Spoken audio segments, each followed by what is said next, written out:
청년들의 톡 쏘는 정치수다 청정라거에 오신 여러분 환영합니다. 저는 규동. 저는 한이. 저는 진호입니다. 반갑습니다. 네, 오늘 새로운 인물이 한 분 등장하셨는데요. 저희가 다양한 청년들의 목소리를 들려드리겠다고 약속한 적이 있죠. 네. 오늘 청정라거와 찰떡궁합 첫 번째 땅콩 손님 모시도록 하겠습니다. 이분 아주 특별한 분인데요. 저희 BGM을 골라주신 저희의 개국 공신입니다. 진호님 안녕하세요. 안녕하세요. 안녕하세요. 근데 닉네임이 왜 진호예요? 제 이름이랑 비슷한 어떤 분의 이름을 합쳐서 네. 평소에 제가- 별명처럼 쓰던 네. 이름인 건가요? 그러니까 사실 남의 이름인데 제 이름인 것처럼 쓰고 있습니다. 남의 그런가요? 이름을 가져오셨네요. 그럼 사실 닉네임보다 더 궁금한 게 있죠. 우리 음. 진호님한테. 네. 먼저 청정라거 들어보셨나요? 네, 첫 방송부터 잘 들었습니다. 그런가요? 어땠어요? 저는 되게 가벼운 맥주를 생각하고 들었는데 생각보다 깊이가 있더라고요. 맥주 맛에 네. 깊이가 있다. 네. 깊이가 있는. 음. 혹시 그러면 좀 아쉬웠던 점이라든가. 아쉬웠던 점은 깊이가 너무 있다 보니까 톡 쏘는 맛이 부족했다. 그런가요? 너무 조심스럽죠. 네. 이게 팟캐스트 비유가 이게 지금 기자 2명이 없어서 하는 얘기인데 그 아. 사람들 무게 잡는다고 맞아. 네? 저희가 톡 쏘는 역할들을 해보도록 하겠습니다. 저희가 열심히 바꿔가겠습니다. 네. 혹시 3월 9일 대선에 누구 찍을지 정하셨어요? 비밀 투표니까. 너무 힘든 것 같아요. 그쵸? 맞아요. 네. 저도 청년이니까 아무래도 아직까지는 스윙 버터가 아닐까. 청년의 마음으로. 네, 끝까지 흔들릴 것 같습니다. 네, 이 정치권 얘기 같이 좀 풀어보시면 좋을 것 같은데요. 이제 댓글 읽기 시간으로 한번 넘어가 보도록 하겠습니다. 저희가 지난주에 댓글을 아주 강조를 했더니 댓글이 또 아주 많이 달렸어요. 댓글을 몇 가지 소개해 드릴 텐데 먼저 기분 좋은 어피치님께서 댓글을 달아주셨는데요. 우리 하느님이 좀 소개해 주시죠. 네. 기분 좋은 어피치님께 제가 조금 뼈를 맞았습니다. 한 가지 의견을 말씀드리고 싶습니다.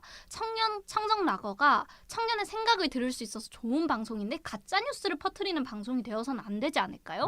이재명 욕설 관련 내용을 여성 진행자님 말만 듣고 아마 이게 저일 겁니다. 이재명이 가족에게 욕을 했구나 이 생각을 했어요. 만약에 규동님이 잡아주지 않았다면 저한테는 이재명에 대한 나쁜 인식이 생겼을 것 같아요. 이렇게 얘기를 했습니다. 저는 솔직히 이게 좀 어떻게 보면은 뉴스를 항상 봐왔던 사람으로서 형수 욕설 하면 당연히 알 거라고 생각을 그렇죠, 했는데 그렇죠. 이제 처음 듣는 사람들은 형수한테 욕설을 했구나 이렇게 생각을 할 수 있을 것 같아요. 그래서 저는 팟캐스트라고 좀 쉽게 생각한 면이 있는데 좀 생각을 많이 하고 좀 기초적인 사실부터 이렇게 잘 알려드려야겠다라는 생각을 했어요. 맞아요. 이 사람들이 잘 모르는 이야기들 있잖아요. 가짜 뉴스들을 접하면서 실제로 알고 네. 있는 내용들이 있잖아요. 네. 그런 것들도 저희가 좀 소개를 해드리고 맞아요. 또 좀 여기 짚어갈 필요가 있을 것 같아요. 말씀하신 것처럼 제대로 된 정보들로 짚어드리는 노력도 필요할 것 같아요.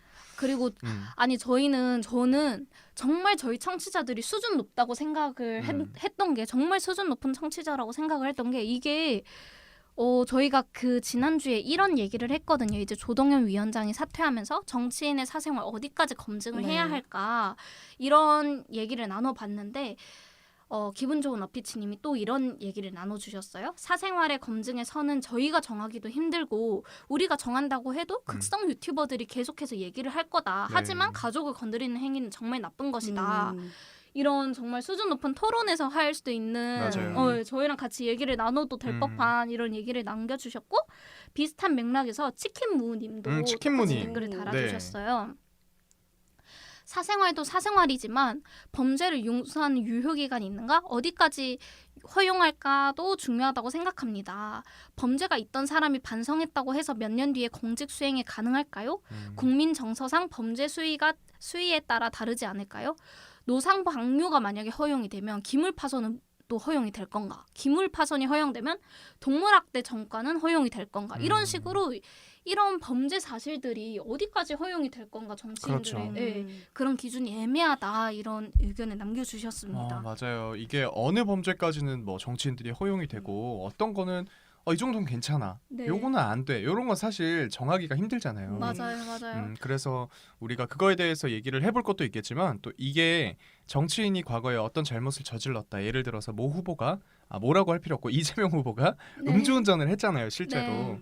그 음주운전을 했다라는 사실에 그치는 게 아니라 앞으로 음주운전에 대해서 우리가 어떤 자세를 가져야 되는지에 대해서 공론의 장을 시작할 수가 있는 거죠. 와, 맞아요. 그리고 지난주 방송에서도 저희가 얘기했듯이 이게 우리가 당장 정치인의 사생활은 여기까지만 검증해야 돼요라고 정할 수는 없지만 맞아요. 이게 하나의 여론이 되고 이렇게 모이다 보면은 이야기가 모이면은 하나의 또 체계가 만들어질 수 있고 그런 공론의 장이 됐으면 네. 합니다. 청정락어가.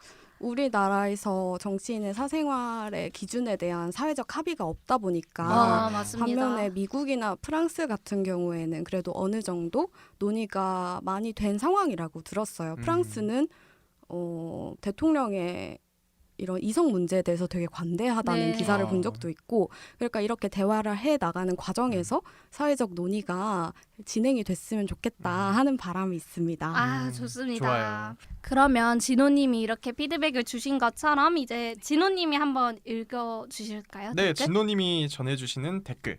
네, 제가 삼한일통님의 댓글을 전해드리겠습니다. 어디까지가 정치인 영역인지도 궁금하긴 합니다. 예를 들어서 선거 때만 되면 영입 인재라고 나오는 사람들은 정치인으로 볼 수 없다고 생각합니다. 황희두라든가 이세돌이라든가 하는 사람들은 정치인이라고 불러야 할까요?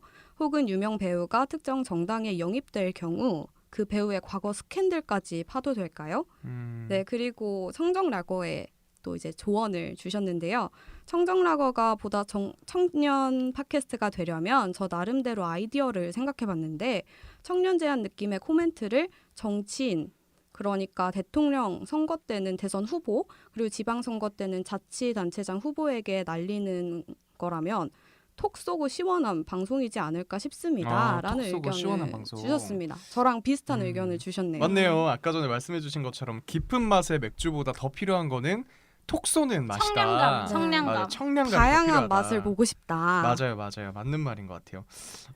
영입 인재 요즘에 안 그래도 얘기를 많이 하고 있는데 이 정치인을 어디까지를 정치인이라고 보느냐 이거 진짜 중요한 문제인 것 같거든요. 맞아. 이렇게 얘기를 하셨는데 우리가 또 이거를 3부에서 얘기를 할 주제로 또 가져왔어요. 맞아요. 이번에 또 가져왔습니다. 네.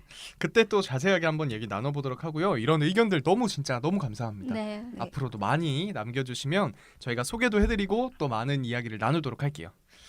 다음은 제가 좀 갖고 네. 온 댓글인데 규동님 읽어주세요. 네, 스스로 서다님의 댓글 읽어드리도록 하겠습니다. 이 혼외자라는 낙인을 아이에게 씌우는 건 분명 개선되어야 할 우리 사회 과제지만 혼외자가 결혼이란 제도에 서로 간의 약속을 깼다라는 점은 도덕적으로는 거론되지 않을 수가 없습니다. 와, 나 이거 너무 감탄했어요. 맞아요. 그리고 서로가 서로만을 바라보면서 살겠다. 학예 카페에 엄숙하게 선서해놓고 혼인 관계 외에 자식이 생겼다. 이 대부분의 사람들은 경우의 수를 확률적으로 따졌을 때 바람 피웠을 가능성을 떠올리죠. 맞아요. 우리가 뭘 생각할 때 안 좋은 맞아요. 가능성을 먼저 생각하게 되니까 이런 말씀 해주셨고 차라리 미혼모였다면 일이 이렇게 커지진 않았을 듯 싶습니다. 이제 와서 강간이라고 주장해봐야 상대가 합의한 거다라고 주장해버리면 답도 없고 굉장히 어려운 문제인 것 같습니다. 라고 말씀해 주셨어요. 맞아요. 근데 이게 진짜 듣다 보면 할 말이 생기는 청정락어의 맞아요. 그 댓글을 달아주신 것 같아요. 안 그래도 이 조동현 교수가 해명을 했잖아요.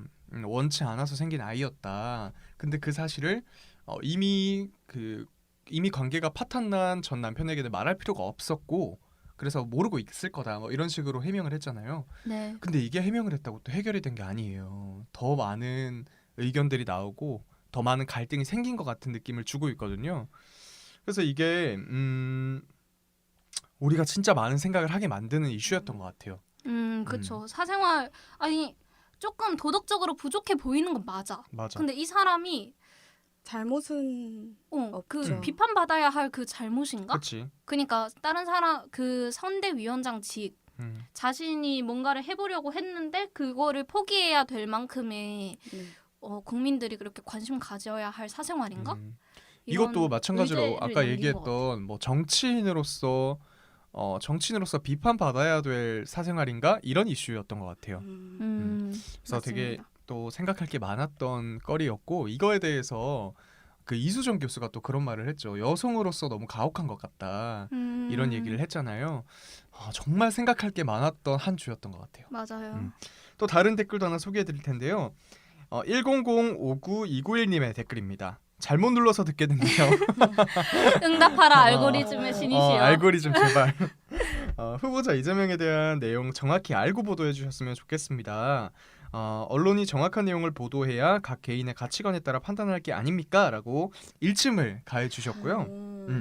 그리고 조동현 씨에 대해서 누구나 할 수 있는 말들을 하시는 게 좀 아쉽습니다. 이런 말씀을 해주셨고 맞아요. 조동현 씨가 사퇴한 게 중요한 게 아니라고 생각하고 앞으로 더 이렇게 우연히 듣게 되는 사람들이 혹해서 들을 수 있는 그런 좋은 방송 만들어주셨으면 좋겠습니다. 맞아요. 근데 사실 저희 입장에서는 음, 해결책을 낼 수는 없을 것 같아요.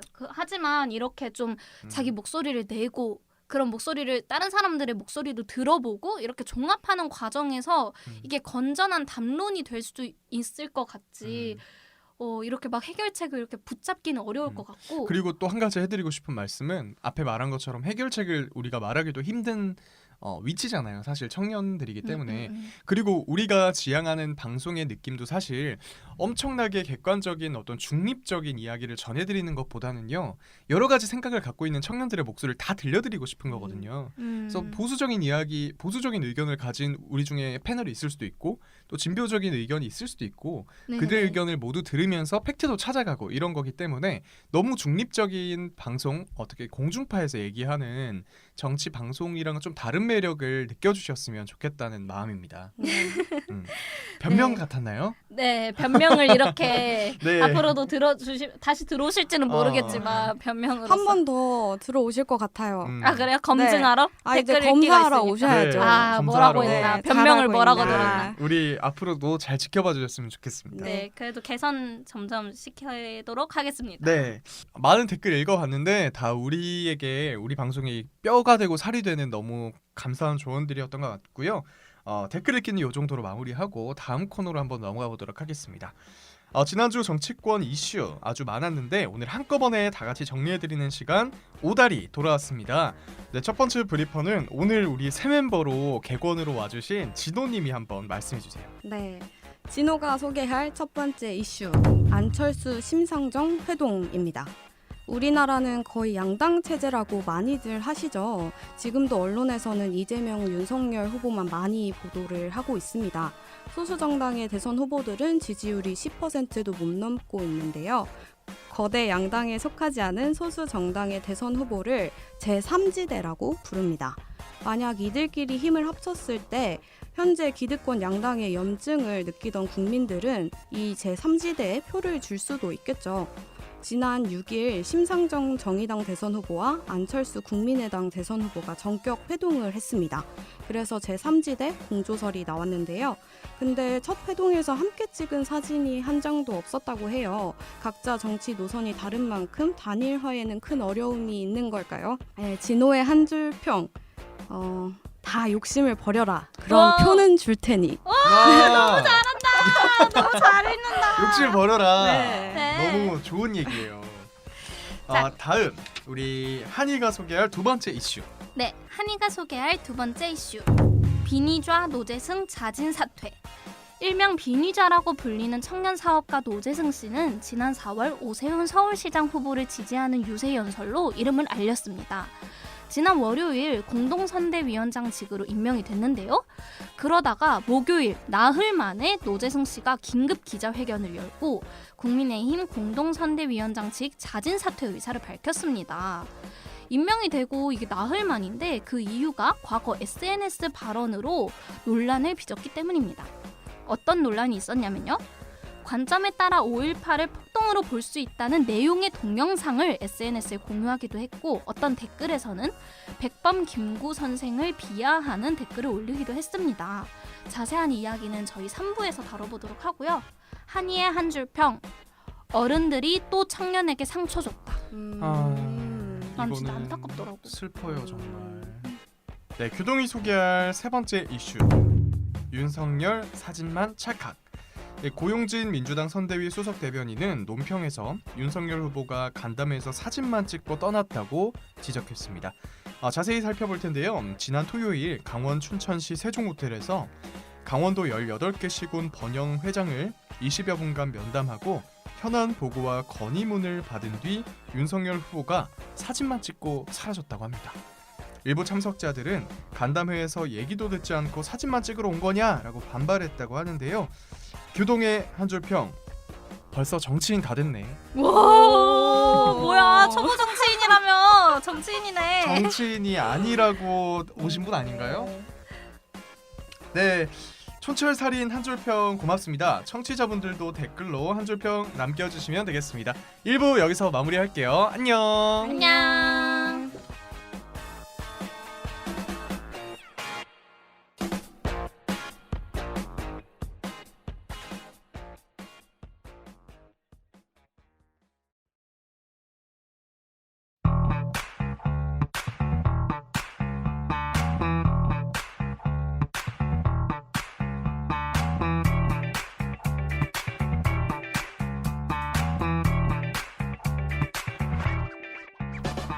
네, 2부 안주거리로 돌아왔습니다. 오늘 청정라구와 함께 먹을 안주거리 시작해 볼 텐데요. 나다님, 네. 지각한 이유를 말씀하시죠. 제가 너무 일이 바빠서 오다 보니까 조금 늦어졌습니다. 죄송합니다. 네, 2부부터는 우리 나다님, 우리의 아주 소중한 mem버 네. 나다님과 함께하도록 하겠습니다. 첫 번째 안주거리는요, 이재명 문정부와 차별화 득될과 득될과 독될까입니다. 자 득이다 독이다 말을 하고 가시죠. 저는 저 한이부터 얘기하자면 저는 득이라고 봅니다. 네, 이유가 뭐죠? 다 들어보고 잘 그래요? 얘기를 할게요. 그럼 저는 교동은 저도 득이요. 득이요? 음. 오케이. 잠깐만 진호님이시거든요. 진호요? 인사 좀 해주시죠. 진우님 안녕하세요. 안녕하세요. 네. 네 진호님은요? 처음 뵙겠습니다. 저는 독으로 갈까요? 독이요? 네. 이거 찬반 토론이 아니어서 아, 이게 그래요? 네, 방송을 분배하실 아시는데? 필요는 네. 다양한 의견을 전해드리기 위해서 알겠습니다. 한번 독으로 가보겠습니다. 알겠습니다. 저도 독이라고 생각합니다. 딱 2대 2네요. 2대 2네요. 심지어 앉은 자리까지 좋아요. 득 음. 2대 독이. 그러면 우리 한이님의 얘기 먼저 들어볼까요? 네, 저는 왜 득이라고 생각을 했냐면요. 사실 저는 진짜 캐스팅 보트이거든요. 중도라고 생각을 하는데 항상 제가 청정라거 멤버들한테도 얘기를 해요. 투표소 들어가기 30분 전에 나는 표심 바뀔 수도 있다. 그 정도로 저는 누구 찍을지 모르겠는데 저는 이재명 후보가 정말 정치의 대통령이 되기 위한 준비를 많이 했고 문재인 대통령 나올 때도 경선에 참여한 거 보니까 되게 대통령 준비를 오래 했고 그리고 국정에 대해서 되게 잘 아는 느낌이에요. 정치 현안에 대해서도 되게 말을 잘 하시고 그리고 정치적으로 정치 기술이라고 해야 되나? 그런 의제를 선점하는 기술 이런 것들을 굉장히 잘한다고 봤거든요. 네. 그래서 저는 이재명 후보가 대통령이 될 자질은 충분하다고 생각하나 국정 수행 능력으로 봤을 때 충분하다고 생각을 하나 그 사람을 못 찍겠는 이유가 저는 지금 부동산 문제가 정말 간절한 20대거든요. 네. 그 부동산 문제를 해결할 수 있는 거는 보수 정책만이 답이 아닐까? 그래서 윤석열 후보가 대통령이 되길 원하는 게 아니라 윤석열 후보가 대통령이 돼서 옆에 참모진들이 경제를 담당할 참모진들이 좀 보수적인 생각을 가지고 있는 그런 어른들이어야겠다 싶어서 저는 두 사이에서 고민을 하고 있어요. 그러면 부동산이나 뭐 집값, 집 공급 문제 이런 거와 관련해서는 보수적인 정책이 해답이다. 네, 근데 이재명 후보가 문재인 정부는 지금 공급을 안 하고 있는데 나는 공급을 많이 해야 된다고 생각을 한다. 라고 얘기를 하면 좀 시장에 맡겨야 된다고 생각을 한다. 이렇게 얘기를 하는 순간 이 사람은 그래도 내가 믿어도 될까? 좀 네. 보수적인 정책으로서 집값을 살려줄 수 있지 않을까? 문정부와 차별화를 통해서 이런 기대감이 좀 있는 것 같습니다. 네. 규동님은 어떻게 생각하시나요? 네, 저는 일단 저도 득이라고 생각하는데요. 저는 그렇게 정책 하나하나의 얘기보다도 박근혜 정부의 노선을 밟아가는 게 아닐까라는 생각이 들어요. 왜요? 왜냐하면 이명박 정부가 끝이 나고 박근혜 정부가 들어설 때 당선이 될 수 있었던 선거 전략 중에 하나가 전 정부와의 차별화였거든요. 그러고 보니 규동님은 예전에 아마 박근혜 맞아요. 대선 때 맞아요. 투표를 하신 경험이 어. 있으실 저의 거예요. 첫 네. 투표가 네, 바로 네. 박근혜 대선 후보에 대한 투표였는데 그때 이 박정부의 박근혜 후보의 그 전략 중에 하나가 같은 당이지만 정권을 교체하는 거다라고 들었어요. 오, 그 음. 전에가 이명박 대통령. 이명박 대통령과 차별화를 뒀군요. 그렇죠. 같은 당에서 바뀌는 거지만 같은 당에서 다시 한번 되는 거지만 그게 정권 재창출이 아니라 정권 교체다. 라고 이미 한 번 전략을 썼던 갖고 갔다고 전략이군요. 들었어요. 네네. 그것처럼 이재명 대통령이 되기 위해서 이재명 후보도 그런 전략을 쓰는 게 아닌가라는 생각이 들고 한마디로 표현하면 이런 거죠. 집토끼는 이미 다 잡았다. 이제 중도층을 공략하겠다. 이런 내용인 것 같아요. 그러면 혹시 나다님은 생각을 정리하신 게 있으실까요? 저는 이제 두 분이 말씀하신 거에 거의 동의를 하는데 네. 왜 독이라고 생각을 하냐면 마지막으로 규동님이 말씀하셨던 부분 중에 집토끼를 거의 다 잡았다 그랬잖아요. 네. 저는 아직 집토끼를 잡았다고 생각하지 않거든요. 음. 예를 들면 최근에 그 이번 주에 있었던 일이죠. 그 조동현 선대위원장 전 선대위원장의 과거 그 경력이 스캔이 옛날에 됐었다고 이낙연 그 의원실이었나 이낙연 네. 거기에 이제 지원을 뭐 했는데 그때 당시에 이제 올랐던 인물 중에 조동현 씨가 있었고 그래서 조동현 씨 이력이 스캔이 됐음에도 이낙연 쪽에서는 그걸 이재명한테 말해주지 않은 거죠. 어머. 이걸 그런 되게, 얘기가 있군요. 예, 약간 논란이 됐었거든요. 그런 것도 보면 아직 이낙연이 이재명을 별로 도와주지 않고 있고 그래서 또 이낙연을 지지했던 친문 세력들이 이재명한테 완전히 갔다 이렇게 보기엔 조금 부족한 부분이 있다고 생각을 하거든요. 그래서 너무 빠른 차별화가 아닌가. 좀 이렇게 먼저 확 잡고 집토끼부터 확 잡고 그 다음에 바깥 토끼를 잡으면은 어땠을까 하는 점에서 독이 되지 않을까라고 걱정을 좀 해봅니다. 이낙연 얘기하니까 떠오르는데 얼마 전에 그 인터뷰를 간단하게 했잖아요. 근데 기자가 이낙연 씨에게 이재명 후보를 도와줄 생각이 없냐라고 질문을 했더니 이렇게 대답을 하는 거예요. 저는 양심과 필요에 따라 도와줄 것입니다. 이러는 거예요. 저는 그 양심이란 말이 굉장히 의미심장하게 들렸어요. 근데 저는 그렇게 생각하지 않는데 제 음. 주변에 이제 정치 관심 많은 40대 항상 그분의 영향을 되게 많이 받는데 제 사수셔서 제가 일하는 곳에 사수셔서 근데 그분은 이낙연 후보는 아직까지도 이재명 후보가 이제 선수 교체가 될 그거를 기다리고 있는 것 같다. 사법 리스크가 커지면은 수사가 들어가면은 어쩔 수 없이 민주당에서도 교체가 될 거를 기대하고 있는 거 아닐까? 이런 의혹을 던지시더라고. 그래서 그럴 수도 나는 있겠네요. 그래서 안 도와주나? 이런 생각이 좀 드는 것 같아요. 그 양심과 필요에 따라 도와준다는 말이 너무 이상하지 않아요? 근데 같은 당 내에서? 저는 네, 진호님이 그럴 말해보세요. 저는 그럴 수 있다고 생각을 한 게 이재명 후보는 지금 워낙 논란도 많고 그러니까 양심과 필요에 따라라고 하면은 국민들도 하고 납득하시는 부분도 있을 것 같아요. 그게 안 도와준다는 의미일까요, 일단? 정말 양심과 필요에 따라 도와줄 수도 있고 안 도와줄 수도 있겠다라고 생각을 했는데 저는 이재명 후보도 마찬가지라고 생각을 하거든요.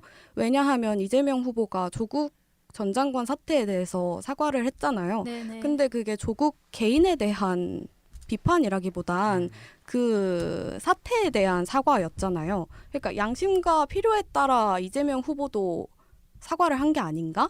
라는 생각도 들어서 이낙연 후보도 충분히 그렇게 말할 수 있지 않을까라는 생각을 했습니다.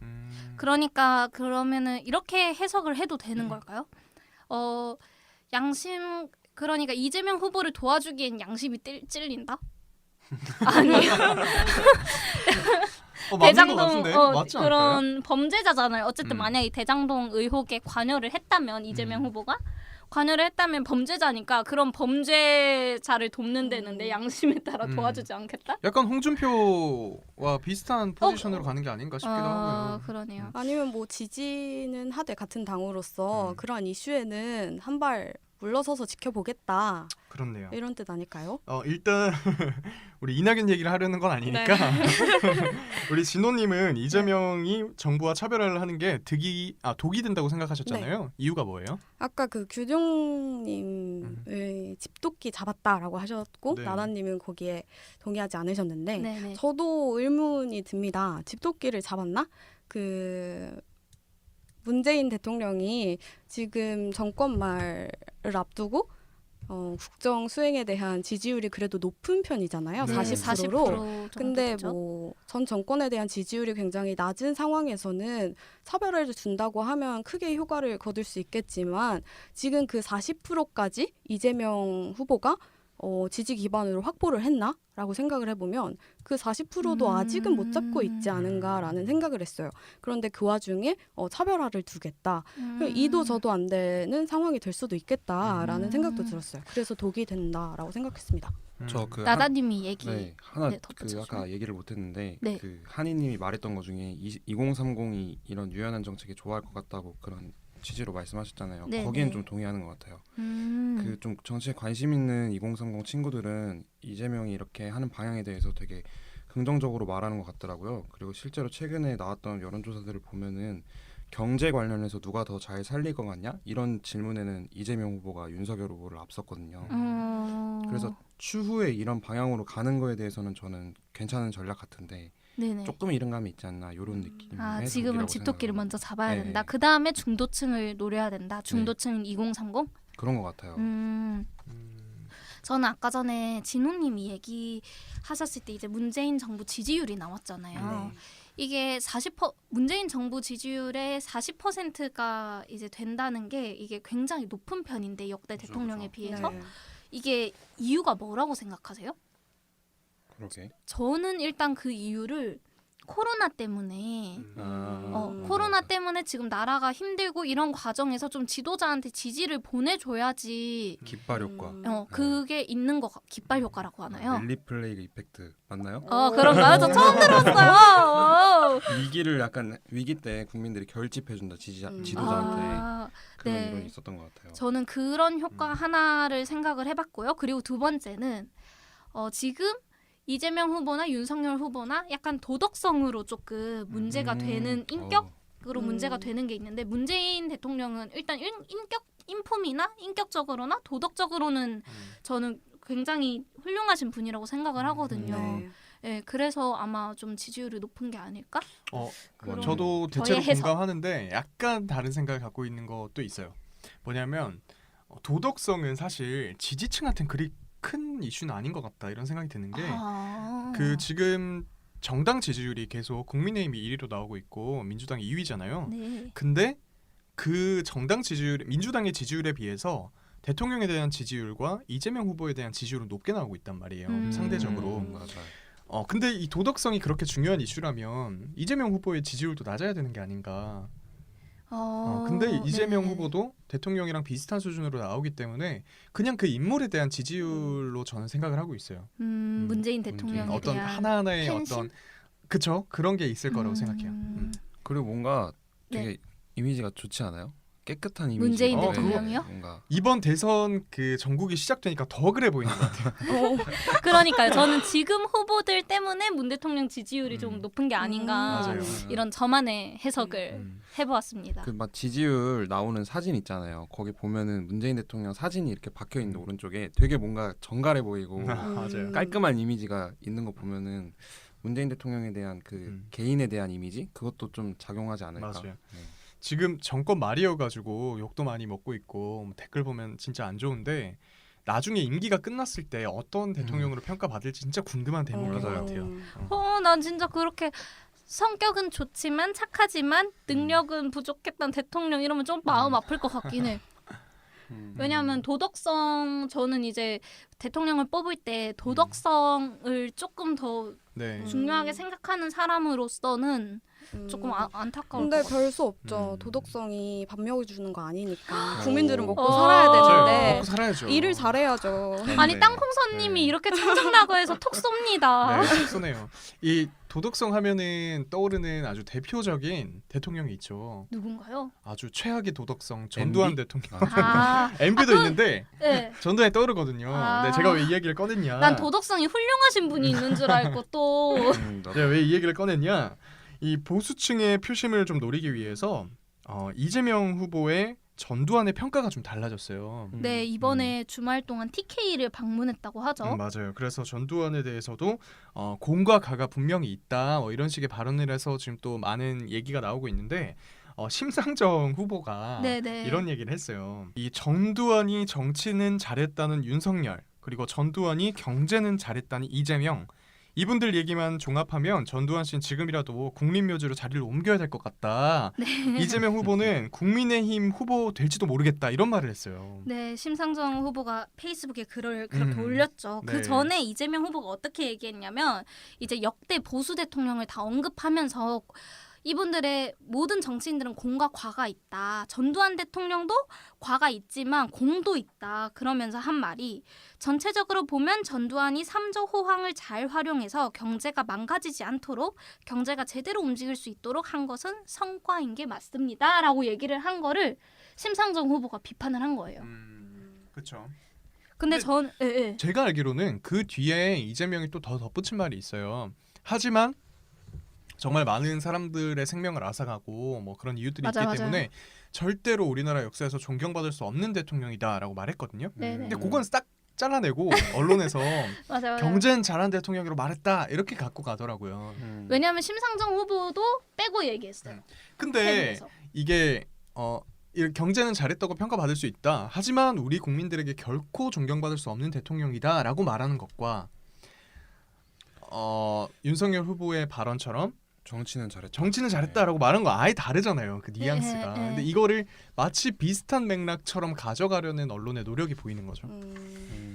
자, 잠시만 기분 좋은 어피치님 듣고 계신다면 저희가 이렇게 팩트를 찍고 넘어가고 네, 있습니다. 우리- 네. 네. 이재명 후보가 뭐라고 말했는지 이제 과도 있다라고 이렇게 잘 설명을 했습니다. 당시에는. 이렇게 말하는 후보들에 대해서 그리고 특히 이 이재명의 어떻게 좀 보면 좀 말을 바꾼 것처럼 보일 수도 있잖아요. 네. 이런 거에 대해서 우리 진호님은 어떻게 생각을 하세요?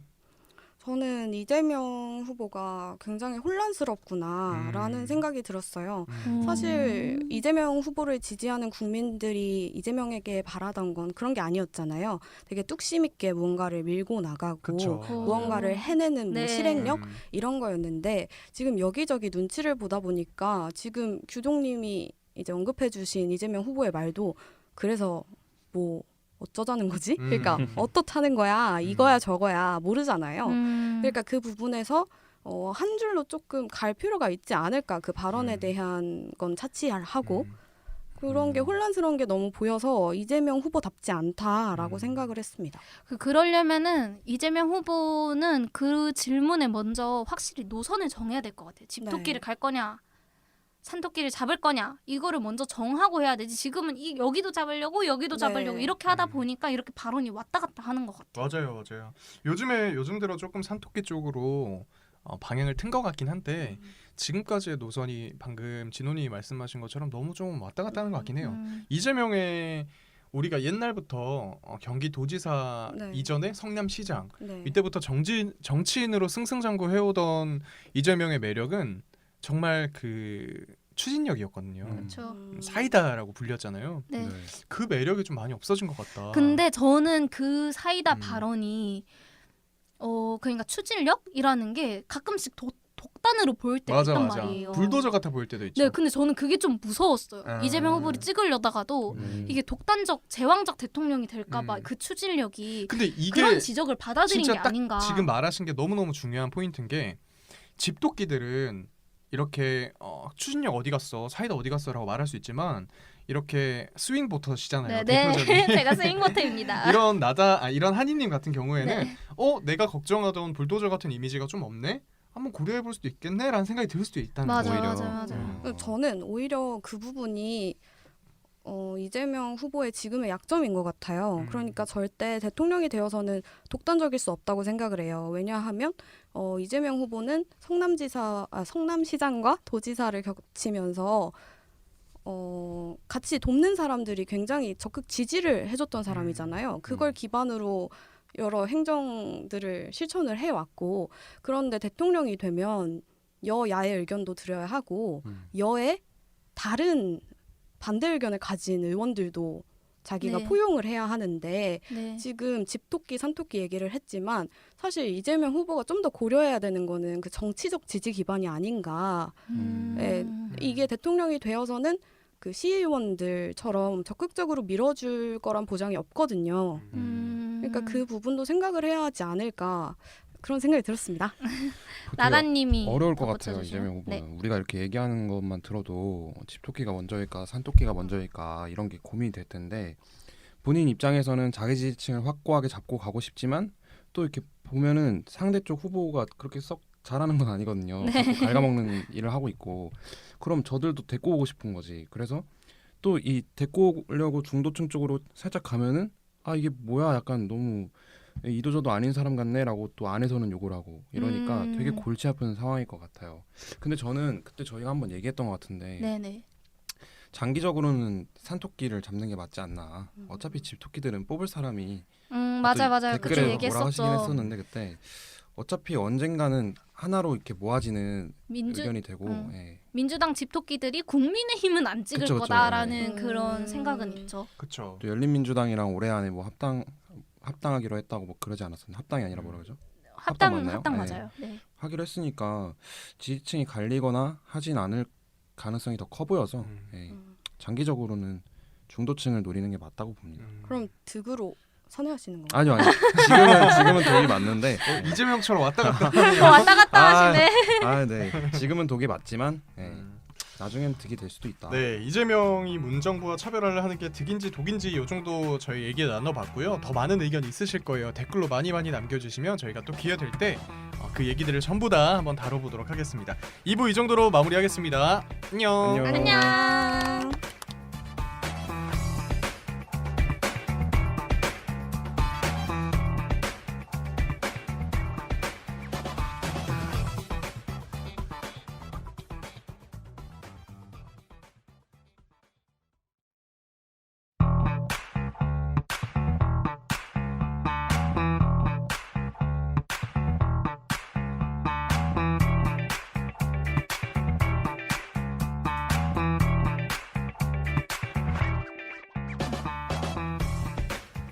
네, 3부로 돌아왔습니다. 안녕하세요.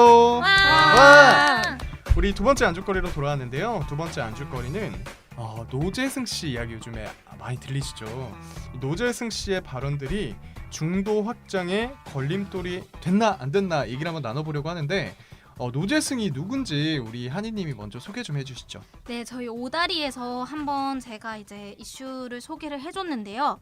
노재승 씨는 일명 비니좌라고 불렸는데요. 왜냐하면은 지난 4월 오세훈 서울시장 후보를 지지하는 유세버스에 올라가지고 거기서 연설을 했는데 그게 유명해졌고 그 당시에 비니를 쓰고 있어서 비니좌라고 이제 커뮤니티에서 불리게 됐는데 네. 언론들도 이제 비니좌라는 거 묻혀서 다 얘기를 하더라고요.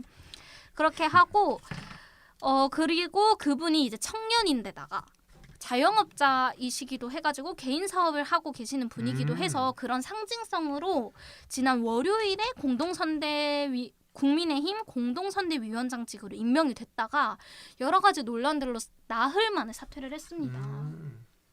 나흘밖에 그런 됐구나. 분이에요. 되게 네. 오래 끌고 갔던 걸로 보였는데. 아니 나다님 그래서 제가 나다님이 아까 일부에 안 계셔서 제가 촌철살인 한 줄 평을 남겼는데 네. 이렇게 했어요. 어른들이 또 청년에게 상처 줬다. 아, 저는 정말 이게 네. 노재승 씨만의 잘못은 아닌 것 같아요. 그 비니자라고 불리게 된 그 네.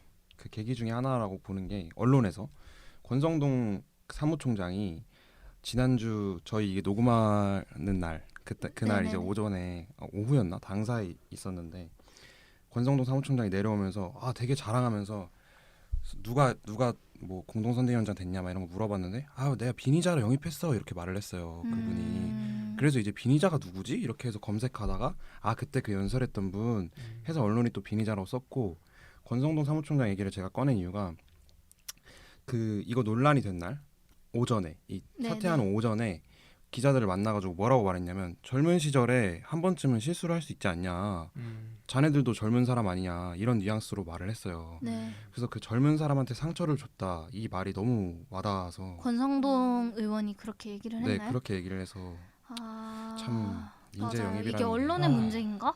아니요. 그건 왜냐하면 아닌 것 검증을 같아요. 해야 된다고 보세요? 저는 옛날 발언은 그 사람의 뭐 성향일 수도 있어요. 근데 그 사람이 직접 뭐 이렇게 얘기를 한 것도 아니고 SNS에 올린 말로 이렇게 평가를 받을 일인가? 뭐 그게 학교 폭력도 아닌데 이런 생각이. 안건에 따라 좀 다른 것 같긴 해요. 왜냐하면 네. 뭐 예를 들어 그런 말을 했다고 하죠. 뭐 저소득층에 대한 이야기, 구체적인 발언이 제가 생각이 안 나는데 뭐 아. 예를 들어서 저소득층이 정치권에 어떻게 영향력을 줄 수 있냐 뭐 이런 얘기에 대해서는 개인의 의견이 다를 수 있다고 봐요. 뭐 저소득층에 대한 평가나 어떤 정치적인 이야기에 대한 평가는 다를 수 있다고 생각하는데 이번에 크게 문제가 됐던 게 김구에 대한 발언이었어요. 네네. 그 제가 워딩을 가져왔죠. 네, 정확하게 한번 말씀해 주세요. 김구는 국밥 좀 늦게 나왔다고 사람 죽인 인간인데요. 히읗히읗 음, 이라고 이런 거예요. 8월 15일에 댓글을 SNS 댓글을 단 거예요. 국밥 좀 늦게 나왔다고 사람을 죽였다 이렇게 믿고 있다는 것 자체가 저는 굉장히 정치적으로 편향된 사람이라고 생각을 하는 거고 이게 어디서 나온 얘기인지를 제가 한번 조사를 해봤어요. 네. 근데 그 김구 선생님이 그 국밥집에서 일본인을 살해한 적이 있거든요. 살해한 적이 있는데 그거와 관련된 뭐 옥중에서 이렇게 뭐 조사서 같은 걸 쓰잖아요. 네. 거기에 이런 식으로 쓴 적이 있었대요. 그 실제로 쓴 게 있는데 어떻게 남아 있냐면 일본인한테 먼저 국밥집 주인이 국밥을 갖다 준 데서 좀 화가 났다라고는 쓰여 있대요. 근데 그 뒤에 또 뭐라고 쓰여 있냐면 그런데 나는 그 일본인이 우리의 민족을 파괴하는 어떤 역적이라고 생각하고 그거에 대해서 표현을 한 거다라고 말을 덧붙인 거예요. 그러니까 국밥을 먼저 줬기 때문에 죽인 게 아니라 그거에 대해서 화는 났었다. 근데 그거랑 별개로 또 이런 감정이 있었기 때문에 이런 짓을 저지른 거다라고 이렇게 길게 쓰여져 있는 건데 거기서 앞에 맥락만 따가지고 이건 국밥 빨리 줘서 열받아서 죽였네? 이렇게 말을 했다는 거죠. 맞아요. 알아요. 그 맥락을 아는데 음. 이 사람도 뭐 그런 것도 아는데 나는 정치적인 일에 있어서 친구끼리 얘기할 때 그렇게 얘기할 수 있는 거잖아요. 뭐 예를 들어서 뭐 문재인 아까 전에 제가 얘기했던 것처럼 뭐 문재인 대통령은 착하기만 하지 능력은 하나도 없었다 이렇게 얘기를 친구끼리 할 수 있는 거잖아요. 그런 게 저는 좀 과장돼서 이렇게 나왔다고 보지 이게 진짜 얘가 진심으로 이렇게 한 말일까? 그거는 좀 더 두고 봐야 된다고 생각을 해요. 그 부분에 대해서 저도 할 말이 있는데 그 야권에서 계속 주장했던 거는 공인이 아닌 사인이 때 했던 발언이니까 문제가 되지 않는다. 굳이 문제 삼을 필요가 없다라고 했잖아요. 네. 근데 저는 사실 그 이후에 노재승 씨의 태도에도 약간 그런 문제가 있지 않을까 생각을 해요. 왜냐하면 지금 선대위원장이 된 이후에는 사인이잖아요. 그러면은 이러한 문제에 대한 지적이 됐을 때 한 번 더 포용할 수 있지 않았나. 내가 조금 더 검토를 해보겠다. 그때는 어떻게 할 수 있는데 내가 다 해명할 수 있다. 내가 적극적으로 다 반복할 수 있다. 이러한 의견을 내비쳤잖아요. 네. 노재승 씨가요? 본인이 맞아요. 본인이 다 해명할 수 있고 자기는 여기에 물러날 생각이 없다는 듯한 그렇죠. 말로 계속 말을 그렇죠. 했고요. 왜 문제가 되는지 모르겠다는 투로 말을 했기 때문에 언론이 더 분노했고 국민들도 더 분노했던 것 같아요. 근데 공인이 어쩌고 사인이 어쩌고 이거는 저는 실드가 안 된다고 생각하는 게 그렇게 따지면 이재명이 음주운전 한 것도 사인일 때거든요. 그렇죠. 그거에 대해서 그런가요? 비판하지 말아야죠. 네. 사인일 정치인이 때인가요? 아닐 텐데 그때. 근데 그게 무슨 경북 뭐 어디 이제 지역 주민들하고 뭐 행사 같은 거를 갔다가 그때 기분 좋게 근데 뭐 그때 시장도 하지 아닐 마셔라 때 이래가지고. 시장도 아닐 때잖아요. 조금 다른 문제 아닌가. 그건 범법이고 이건 의견 표명이잖아요. 그렇죠. 네. 얘기할 수는 없지만. 그렇죠. 그렇게 얘기할 수도 있겠지만 저는 이제 공인이 어쩌고 사인이 어쩌고 이거는 좀 기준이 안 된다라고 그 보는 것 사람에 같아요. 대한 맞아요. 판단의 사람에 기준에 대한 대한 생각. 그 한이님이 말씀하셨던 것 중에 뭐 친구랑 했던 발언이 논란이 되는 건 문제 삼기에 좀 그럴 수 있거든요. 네네. 그건 좀 억지 같긴 한데 그걸 문제 삼는다면 근데 노재승 씨가 했던 거는 그 공적인 영역이라고 SNS를 좀 볼 수 있을 것 같아요. 이게 왜냐면 공개된 게시물이고 공개된 글이잖아요. 네. 그리고 누구나 다 볼 수 있었던 건데 여 안에는 노재승 씨의 사상이 전 담겨 있다고 생각을 하거든요. 맞아요. 사상. 네, 이 사람이 옛날에 했던 말이어도 지금까지 이 사상을 유지하고 있다면은 게시물을 가지고 있는 거기 때문에 안 내린 거잖아요. 네네. 그러면 이 사람이 가지고 있는 마인드가 국민의힘에 추구하는 방향이랑 너무 다르고, 그러니까 그들이 이제 바뀐 네네. 방향이랑 너무 다르고, 국민이 보기에 또 이게 또 공감을 할 수 없는 부분이라면 저는 문제를 삼을 수 있다고 생각을 해요. 확실히 중도 확장에는 걸림돌이 네. 됐을 것 같네요. 그 본인도 사퇴 후에 SNS 통해서 밝히지 않았나요? 그러니까 인정하고 했어야 하는 문제인데 그 부분에 대해서는 내가 상처 드린 사람에게 죄송하다. 그거를 좀 진작에 보여줬다면 맞아요. 어땠을까? 근데 글 진짜 잘 써요. 말도 진짜 노재승 잘하고. 씨가요? 네, 말 맞아요. 진짜 저도 잘하더라고요. 페북 계속 보는데 네. 그 태도에 문제가 있었던 게 저도 그렇게 맞는 것 같아요. 그러니까 이렇게 개인적으로 말을 할 수 있는데 거기에 대해서 태도를 좀 사과하고 뉘우치는 자세로 갔으면 사람들도 좀 이렇게 언론들도 진작했으면. 자극적으로 보도하지 않았을 음. 텐데 그리고 좀 더 그 사람을 옹호하는 여론이 더 많지 않았을까 이런 생각이 듭니다. 그거랑 별개로 또 그게 생각이 나네요. 이준석 당대표가 예전에 어떤 유튜브 채널에서 뭐 윤석열이 대통령 되면 지구 떠나야지 이렇게 얘기를 한 거 옛날에, 가지고 네, 논란이 한번 됐었죠. 당대표가 이렇게 정치적 중립을 못 지켜서 경선을 어떻게 공정하게 치를 수 있겠느냐 이런 말이 논란이 됐는데 그건 또 정치평론가의 입장에서 얘기를 한 거고 이제 당대표니까 또 당대표의 공정하게 경선을 끌어나갈 책임이 있는 거잖아요. 그거 다른 것처럼 저도 이건 좀 다른 문제라고 생각을 했던 것 같아요. 상황에 따라 다른. 네네 그거는 그거 좀 나쁘게 들리는데 좀 내 사상은 이런 거지만 이 당이 이런 방향으로 가야 된다 이런 방향 제시 같은 거는 할 수 있다고 생각을 해요. 여튼 좀 아쉬운 그 진호님 말대로 아쉬운 것 같아요. 좀 진작에 사과를 그렇게 깔끔하게 했으면 어땠을까. 이분이 말을 잘한다고 제가 그랬잖아요. 네. 아마 그 당내 선대위에서도 엄청 설득을 당했던 것 같아요. 이분이 너무 말을 잘하니까 자기가 이게 해명할 수 있고 자기가 이런 발언을 왜 했었고 그래서 제가 왜 화미병 씨는 바로 몇 시간 만에 사퇴했는데 이분은 왜 사퇴를 안 시키지? 해서 그럼 막 본인의 힘으로 나흘을 버텨낸 거다. 힘까지는 아니고 본인의 말빨? 그분들이 왜 사퇴 안 시켜요라고 물어봤을 때 공통적으로 선대위 계신 분들이 했던 말이 뭐냐면 이분이 오늘 선대위 회의에서 했던 말을 봐라. 이분이 오늘 페이스북에 올렸던 글을 봐라.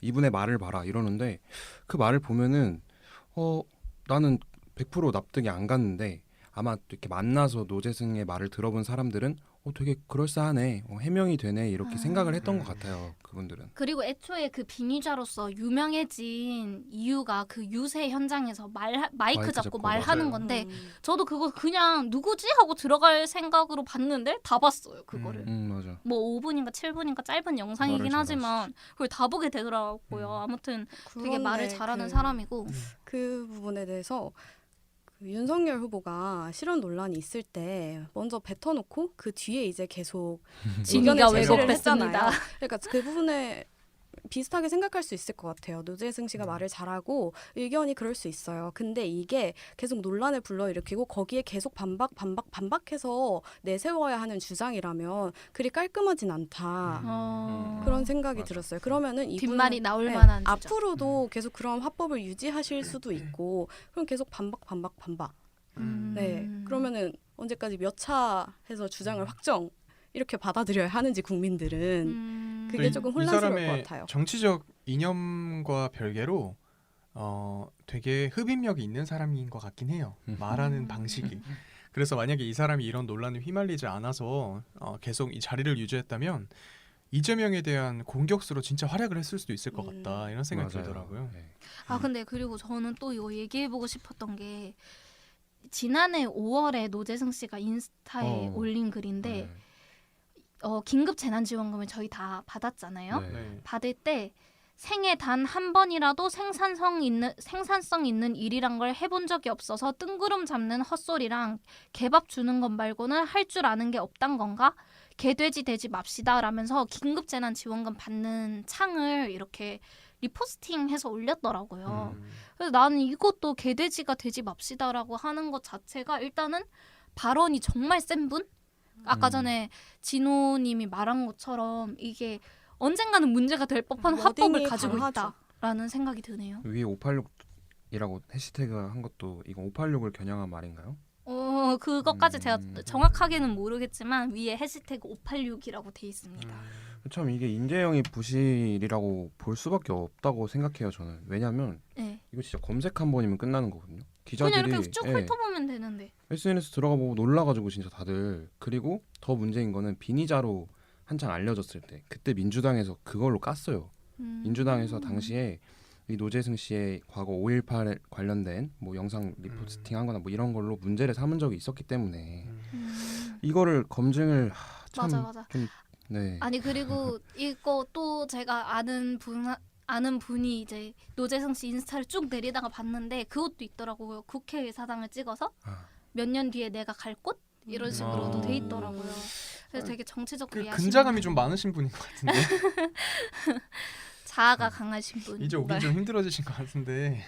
그런 말을 했던데요. 그 취재진의 질문에 정치 뭐 다시 할 거냐 뭐 이랬더니 자기가 다시 오기 힘들지 않겠냐 뭐 이렇게 말을 했던데. 정치하려면 조금 많이 가다듬어지셔야 할 것 같아요. 그 맞아요. 센 워딩이나 이런 것들이.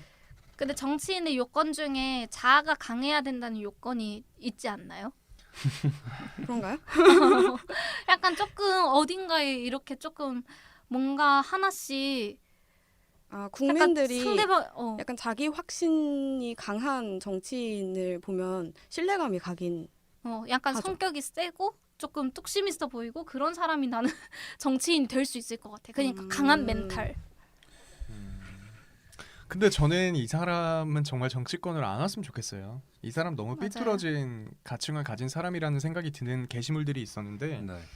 대표적으로 아까 제가 뭐 저소득층에 대한 얘기를 했잖아요. 그 정확한 워딩이 이런 거네요. 정상적인 사람에 대해서 이 사람이 좀 정했어요. 자기가 정상적인 사람 내가 생각하는 이거는 근데 리포스트한 거예요. 다른 사람 아. 글을 공유한 거라서 이 사람이 정확하게 쓴 글은 아니지만 근데 의견을 동조하기 때문에 맞아요, 가져온 맞아요. 거 아닐까요? 맞아요. 특히 제일 지금 보이는 글이 가난하게 태어났는데 그걸 내세우는 사람들이 싫다. 가난하면 맺힌 게 많다. 뭐 이런 글인데 네. 공감이 됐으니까 갖고 왔겠죠. 안 그래도 우리 한이님이 우리 단톡방에서 그런 얘기를 한 적이 있잖아요. 네네. 이 리그램을 하는 거를 그 사람의 가치관으로 볼 수 있을까? 이런 얘기를 던진 적이 있잖아요. 그거에 대해서 어떻게 생각하세요, 여러분? 볼 수 있다 생각해요. 그 사람의 네, 생각으로. 공감하지 않으면 공유하지 않잖아요. 맞아요, 때문에, 맞아요. 네. 그러니까 저는 이거를 왜 그때 왜 깔 수 있냐라고 물어봤는지 얘기를 하자면 보통 이제 그래픽을 만들 때 SNS 그래픽을 이렇게 가져와서 만들잖아요. 근데 저한테 이걸로 그래픽을 만들라는 지시가 떨어졌어요. 근데 나는 이거를 그래픽으로 만들 거리는 아니다라고 생각을 하고 제가 강력하게 데스크에 요청을 해서 결국에 안 만들었어요. 왜냐하면 이거는 그 사람이 쓴 글이 아니고 리포스팅 한 글인데 그러면 그거를 노재승 씨가 공유한 글이라고 들어가야 되는데 그렇게까지 해서 우리가 발언한 보도를 것처럼. 할 그게 되나 싶어가지고 그거는 한이님 네. 잘한 것 같다. 그래서 왜냐면 이걸 그래픽으로 만들기에는 직접 자기가 한 말은 아니니까 그 그래서- 정도는 아닌 것 같아요. 그래서 저는 이게 보도가 근데 어떤 보도를 보면은 뭐 이렇게 말을 한 것처럼 이렇게 보도가 되는 게 있더라고요. 근데 저도 이렇게 말한 줄 알고 있었어요. 방금 교동님이 말할 때도 좀 헷갈릴 저도 네, 요지가 맞아요. 저도 있어서 제가 헷갈렸어요. 제가 짚고 넘어간 거고. 맞아요. 이거는 확실하게 해야 되는 것 같긴 해요. 기분 좋은 어피치님 제가 이렇게 어. 가짜 뉴스를 체크하려고 노력하고 있습니다. 그래서 공유한 거랑 리그램이 정치적인 의사 표현의 한 행위가 된 거는 맞다고 생각을 해요. 맞아요. 뭐 어떠한 챌린지를 내가 하는 거는 그 메시지에 동의를 한다는 거고 그게 이 SNS 세상에서 되게 많이 행해져 왔잖아요. 맞아요. 근데 그것도 판단의 기준이 될 수는 있을 것 같아요. 저는 근데 이 글에 방금 제가 얘기한 글에 대해서 정치인들이 이 노재승 씨를 많이 비판하는 인터뷰를 봤거든요. 근데 그 인터뷰에서도 전부 다 리그램을 한 것처럼 말하지 않고 맞아요. 이 사람이 발언한 것처럼 비판을 하더라고요. 그래서 이거는 좀 찝고 넘어가야 할 부분인 것 같긴 해요. 네. 확실히. 어쨌든 공유랑 쓴 글은 다르니까 그렇죠. 느낌이. 그 다르긴 하죠. 확실히 달라요. 그런 하지만 의견을 그 사람의 동의는 의중은 담겨 있을 수 있다. 음. 동의하니까. 근데 우리 그런 일도 있지 않았나요? 이재명이 어디 커뮤니티에 글을 가져왔다가 동조해서 가져온 건 아니다. 그게 그거였어요. 뭐 2030이 홍준표를 지지하는 이유. 그 남초 사이트에서 가져온 글을 공유했다고 맞아요, 하죠. 맞아요. 뭐 여가부 폐지 이런 거와 관련된 글을 갖고 와가지고 내가 여기 동조하는 건 아니지만 한번 들어보는 게 좋을 것 같아서 갖고 왔다. 뭐 이렇게 얘기를 했던 것 같은데 네. 그거랑 또 배치되는 거잖아요. 그러면 민주당에서 이걸 비판할 수 있을까? 이런 생각이 또 드는 거죠. 근데 참 이분은 어렵습니다. 어떠한 멘션이 없었지 않나요? 내가 이 글을 왜 이렇게 했고 어디까지 동의하고 이걸 구구절절 설명하지 않았기 때문에 그건 그렇죠. 네. 네, 할 얘기가 너무 많네요 오늘. 일단 그럼 이 얘기도 한번 해보죠. 이렇게 모든 당에서 각 당에서 다 인재 영입을 노력을 하고 있는데 실패를 하고 있어요. 거듭해서 민주당도 똑같고 국민의힘도 똑같아요. 네. 이거에 대해서 후보에게도 과연 책임이 있을까요? 아, 근데 이게 제가 이거를 왜 얘기하고 싶었냐면 윤석열 후보는 주변 사람에서 이 사람 괜찮다라고 하면은 그래 너 믿지 그러니까 이 사람도 믿지 이러면서 기용을 하는 느낌이 있어요. 되게 사람을 잘 믿는 그게 노재승 씨 이야기와 연관이 되겠네요. 그쵸. 권성동이랑 관련된 권성동 얘기니까. 의원이 노재승 씨를 영입한 거니까 그리고 완전 절친이시잖아요. 그러니까 권성동 의원을 사무총장을 맡길 정도로 당의 사무총장을 맡길 정도로 엄청 신뢰하는 분인데 그 권성동 의원이 신뢰하는 사람을 데리고 왔으니까 그 사람을 믿는다. 이런 연결고리가 저는 너무 위험하다고 봐요. 윤 후보가 직접 검증을 하거나 아니면은 저는 실무진들은 사실 좀 30대, 40대까지만 해도 이 SNS를 찾아볼 수 있잖아요. 뭐 50대, 60대 분들 SNS 찾아볼 생각 못 한다고 하지만 찾아봤을 때 이 사람 좀 쎄한데 느낌 들면은 권성동 의원이든 윤석열 후보든 누군가는 말을 해줘야 되는데 그 말을 못할 정도로 권성동 의원이 너무 강력한 힘을 가지고 있는 게 아닌가.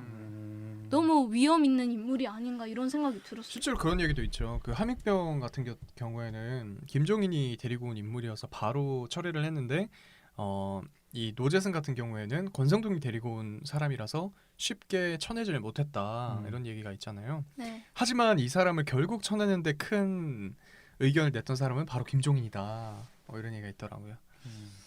김종인 위원장이 쳐내는 거 잘하지만 이번엔 그래도 잘했네요. 그 후보의 책임을 얘기하셨는데 저는 그 인재 영입 같은 경우에 전부 다 후보의 책임이라고 보기는 어려울 것 같아요. 그 윤석열 후보도 이따가 저희가 뒤에서도 얘기할 거긴 하지만 신의진 특보나 뭐 이런 분들을 하나하나 일일이 다 챙기기는 혼자서 하기엔 좀 어려울 것 같긴 해요.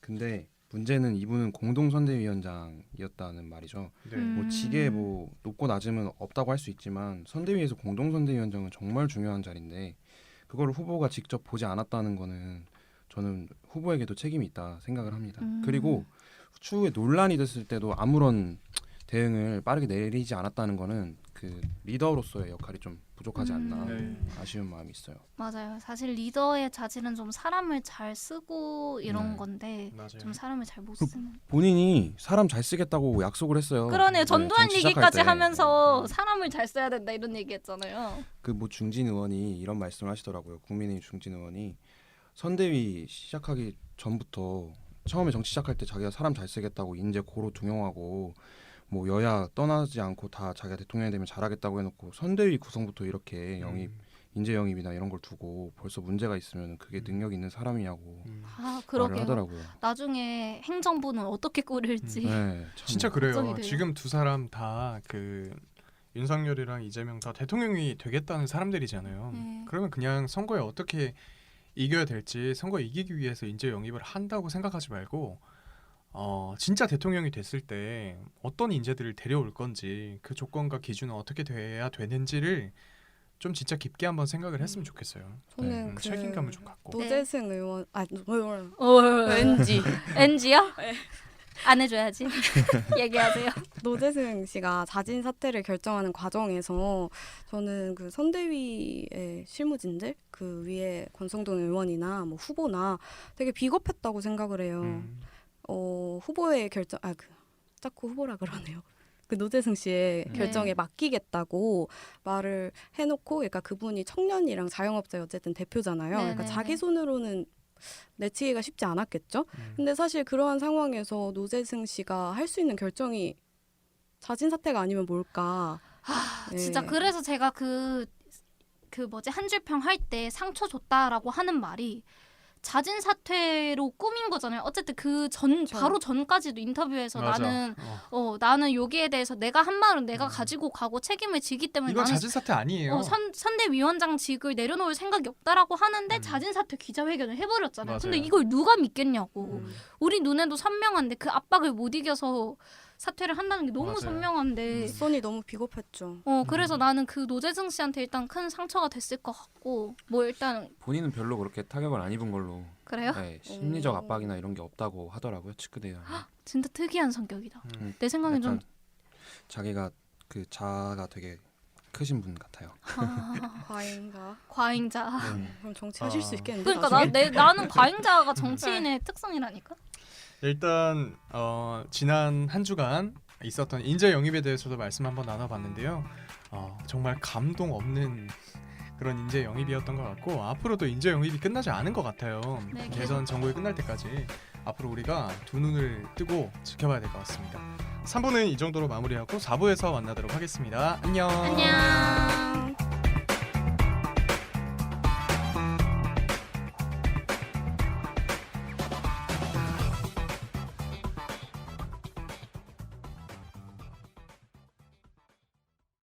네, 청년이 바로 지금 주목하는 이슈 청바지에서는 남녀 표심 차이에 대해서 얘기해 보겠습니다. 4부로 돌아왔습니다. 또 박수 타이밍 네. 안준하에서 기다렸습니다. 네, 먼저 저희 표를 하나 읽어드릴 거예요. 요거 이미지를 보실 수가 없으니까 우리 진호님이 요거 한번 정확하게 이 여론조사를 한번 읽어주세요. 20대들의 정치 성향에 대한 조사를 하나 가져왔는데요. 보수를 살펴보자면 남자가 36%, 여자가 18%로 나타났고요. 중도는 남자가 역시 36%, 여자가 34%로 나타났습니다. 그리고 진보는 남자가 다소 낮습니다. 15%고요. 여자는 30%입니다. 네, 방금 진호님이 얘기하신 조사는 한국갤럽 자체 조사로 그 밖의 사항은 중앙여론조사심의위 홈페이지 참조하시면 됩니다. 네, 일단 보이는 거는 정말 남자들이 보수 성향이 많고 여자들은 진보 성향이 많은 걸로 나타나네요. 20대들은. 네, 저 이거 너무 신기한 거 두 같아요. 배네요, 진짜. 왜 그런 거예요? 왜 그럴까요? 왜 그럴까 진짜? 그래서 저 너무 궁금해서 근데 이게 정치권은 더 궁금할 거 아니야. 맞아. 그 왜 나는 그러지? 나는 이제 현실에서 생각을 해봤을 때 저는 이건 것 같아요. 제 표심을 생각을 해보자면 내가 언제부터 진보적인 정책과 진보적인 그런 거에 관심을 가졌지 생각을 해보면 이게 딱 82년생 김지영을 읽고 나서인 것 같아요. 나는 진짜 예전에는 뭐 정규직 비정규직의 차이라던가 빈곤층 부자층의 차이 이래가지고 이 차이를 빨리 좁혀나갑시다 이런 게 진보라고 생각을 하고 있었는데 근데 82년생 김지영을 읽어보니까 정규직과 비정규직의 차이처럼 남자와 여자의 차이로 난 보여지더라고. 그래서 나는 이제 비정규직은 아니고 완전 빈곤층도 아닌데 난 여자인 거야. 그래서 여자의 인권을 빨리 높여야 되겠다 이런 게 좀 진보랑 연결돼 있나? 이런 나 개인적인 생각이에요. 저는 근데 그건 언론의 프레이밍이라고 생각을 해요. 네. 여성 정책은 진보고 그런 거는 그럼 보수는 어떻게 말을 할 건가 이런 문제가 발생할 수 있고 제가 흥미로웠던 어떤 인터뷰를 본 적이 있는데요.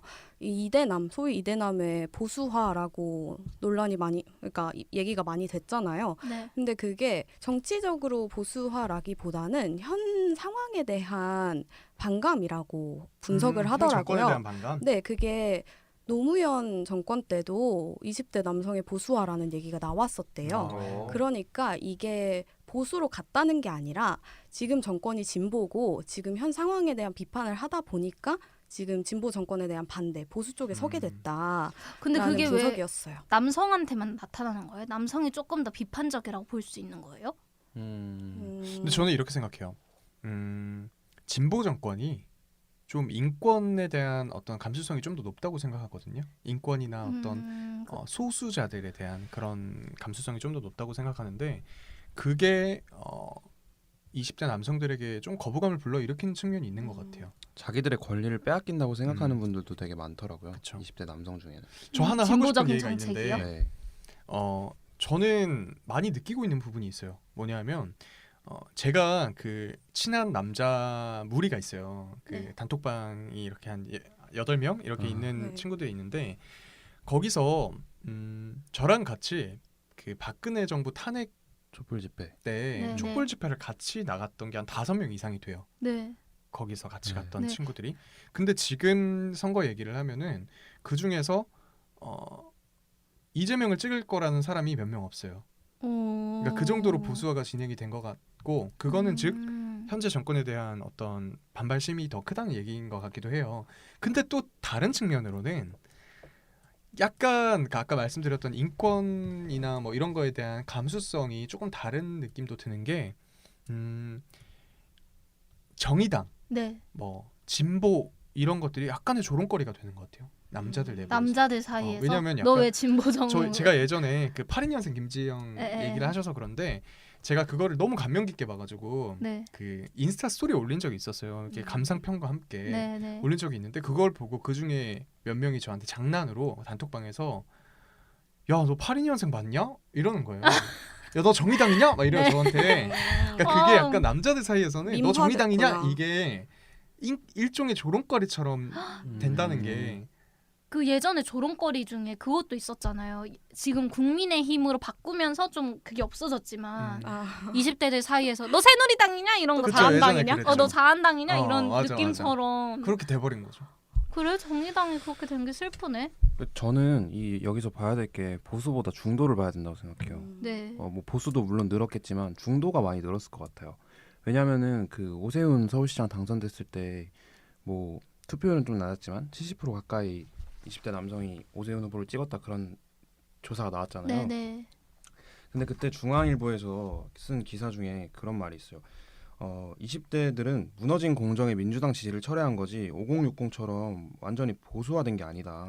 라는 말을 했거든요. 그래서 저는 이 보수나 중도가 콘크리트라고 생각하진 않아요. 아 네, 특정 사안에 대해서 보수인 거지. 지금 이 상황에서 내가 보수인 거지. 네. 아 왜냐하면 에. 그 윤석열 후보에 대한 지지가 굳건한가 그렇게 보지도 않거든요. 좀 무너질 그 사안도 있다고 생각하고 어떤 특정 사안마다 20대들이 되게 민감하게 반응하기 때문에 20대 남자가 보수라고 이퀄을 할 수는 없을 것 같아요. 네. 언제든지 다시 진보 성향이 네. 될 수 있는. 그렇게 만약에 볼 수는 없죠. 왜냐하면 제가 진보거든요. 아니 뭐 그래서 20대 남자는 보수다 이렇게 당연히 볼 수는 네, 당연히 없는데 볼 수 없죠. 대체적인 분위기는 있긴 하겠죠. 근데 저는 사실 이 조사가 잘 개인적으로는 이해가 안 되는 게 네. 지금 현 상황에서 진보 보수 이념 자체가 유효한가? 그렇죠. 그게 정책별로 사실 언론에서 프레이밍을 하는 거잖아요. 이러한 이슈는 진보적인 정책이고. 그렇죠. 근데 그렇게 지금 볼수 있죠. 20대는 정치 성향, 이념적인 성향이 아니라 그 아까 나다님이 언급해 주신 대로 사안별로 달라지는데 그러면 도대체 내가 이런 질문을 받았을 때 그러면은 뭐라고 대답을 해야 되지? 라는 생각이 드는 거죠. 근데 그거는 진짜 완전 중도적인 사람들만 하는 고민인 것 같아요. 아, 당연히 내가 fem코에서 활동하고 무야홍이었던 사람들은 나 보수 이렇게 딱 한단 말이죠 대답을. 음. 나는 근데 그런 만약에- 사람들이 난 36이라고 그 정도 되겠다라고 저는 이제 맞아요. 제 어. 뭐라 해야 되지 경험적으로 생각을 하고 있어요. 저도 경험적으로 이 36% 남자 36% 있잖아요. 보수 여가부 폐지를 원하는 남자층일 것 같은데요. 그리고 20대 남자들은 옛날에 좀 보수이신 분들이 덜어 있었잖아요. 왜냐하면 군대 문제나 안보 문제 이런 거 있어가지고 맞아요. 군대를 갔다 온 남자들이 대다수이기 때문에 그런 부분에 있어서 좀 안보가 뭐 예를 들어 문재인 정부의 안보 정책에 거의 동의하지 않는 분들이 많잖아요. 그래서 참 이게 어떤 특정 사안 때문에 20대 남자가 보수다라고 보기 조금 어려울 것 같아요. 근데 그 다양한 경험적으로 분들이 있어요. 말씀하신 것처럼 경험적으로라는 말에 좀 포커스를 잡을 때 네. 군대를 갔다 온 경험이 조금 더 보수화되는 계기가 되는 것 같기도 해요. 맞아요. 제 남동생이 정말 힘들게 군대 갔다 와서 그런 게 좀 있는 것 같아요. 확실히 갔다 좀 오면 보수적인 얘기 거기서도 많이 교육을 들어. 많이 받거든요. 네. 영상도 많이 수요일마다 보고. 네. 그런 걸 보면은 세뇌라고 말할 수는 절대 없어요. 그런 느낌의 영상은 아니지만 전체적인 마음가짐이 좀 특히 안보적인 측면에서 좀 보수화되는 경향이 있긴 한 것 같아요. 조금 다른 얘기인데 그래서 옛날 보수 정권에서는 20대 남성들의 군복무 기간을 축소하는 거를 싫어했던 이유가 그것도 있대요. 한창 20대 초반에 군대를 딱 보내버리면은 자기들한테 반발할 사람들이 없어지잖아요. 아 그러네요. 음. 군대가 이런 그래서 그런 얘기도 있더라고요. 군대가 사람을 되게 바꿔놓는다고 하잖아요. 그래서 제가 정말 인상 깊게 읽었던 우리의 불행은 당연하지 않습니다라는 책을 쓰신 김누리 교수님이 네. 그 책에서 뭐라 했냐면 군대가 우리의 정치 성향을 바꿔놓고 있는 거다라고 얘기를 하면서 군대가 없어져야 된다라고 얘기를 없어져야 했고 돼. 아니 그러니까 군대 없어져야 된다고 얘기 안 했어요. 그러면은 무병제로 전환해야 된다고. 그러니까 그런 우리 취지 사회를 불평등하게 만드는 요소 중에 하나가 하나다. 군대다. 아니었어요. 그럼 조금 이렇게 다른 얘기했어요. 측면에서 여성들의 20대 여성들의 진보라는 응답이 많은 이유는 뭘까요? 그것도 진짜 궁금하다. 근데 이렇게 말해도 되나? 나는 조금 나는 이거는 좀 본능이라고 생각을 하는데 20대 여성들이 좀 더 감성적이어서 좀 더 전태일 열사나 이런 소수자에 좀 더 몰입하는 나야. 나 되게 몰입해. 나 전태일 이거는 열사 책, 영화 이런 거 다 보고 울고 20 난리 나. 여성은 남성보다 감성적이라는 거는 개인적인 의견입니다. 내 개인적인 네. 의견입니다. 근데 그런 얘기가 많긴 하죠. 여성이 남성보다 조금 더 어떤 인권에 대한 어떤 감수성이라고 하나요? 그런 것들이 좀 더 많다 이런 얘기가 있긴 라는 제 하니까요. 생각이죠. 그런 그러니까 얘기가 그것도 실제로 경험적으로 많으니까. 설명할 수 있을 것 같아요. 음. 그러니까 남성이 군대에 다녀와서 어느 정도 보수화가 된다라고 말을 한다면 여성은 그 경험을 하지 않았기 때문에 진보화가 된다 이렇게 말할 수는 없을 것 같아요. 그러니까 남성이 군대에서 경험을 하는 만큼 여성이 겪어온 삶도 있잖아요. 그렇죠. 그러니까 그들의 경험적인 것들이 규동님이 말씀하신 대로 내가 겪어보니까 조금 부당했어. 이러면은 이제 인권에 그렇죠. 대한 맞아요. 관심이 생기는 거고 그렇게 되면은 좀 더 진보화가 되지 않을까. 그러니까 보수든 진보든 각자의 경험에 의해서 정해지게 되는데 그 경험이 지금 우리 사회에서는 굉장히 갈라져 있다는 느낌이 맞아요. 들어요. 너무 그리고 갈라지죠. 점점 더 심해지고 있다는 느낌이 들어요. 그러면은 각자의 양성이 경험하는 것들이 달라지게 맞아. 되면 이러한 표심 차이는 계속될 수밖에 없을 것 같아요. 너무 좋은 와. 감정인 것 같아요. 진호님을 국회로. 근데 감사합니다. 국회 가면 다 달라지더라. 안 돼, 진호님 보내지 마. 진우님은 우리의 새 멤버로 5번째 멤버로.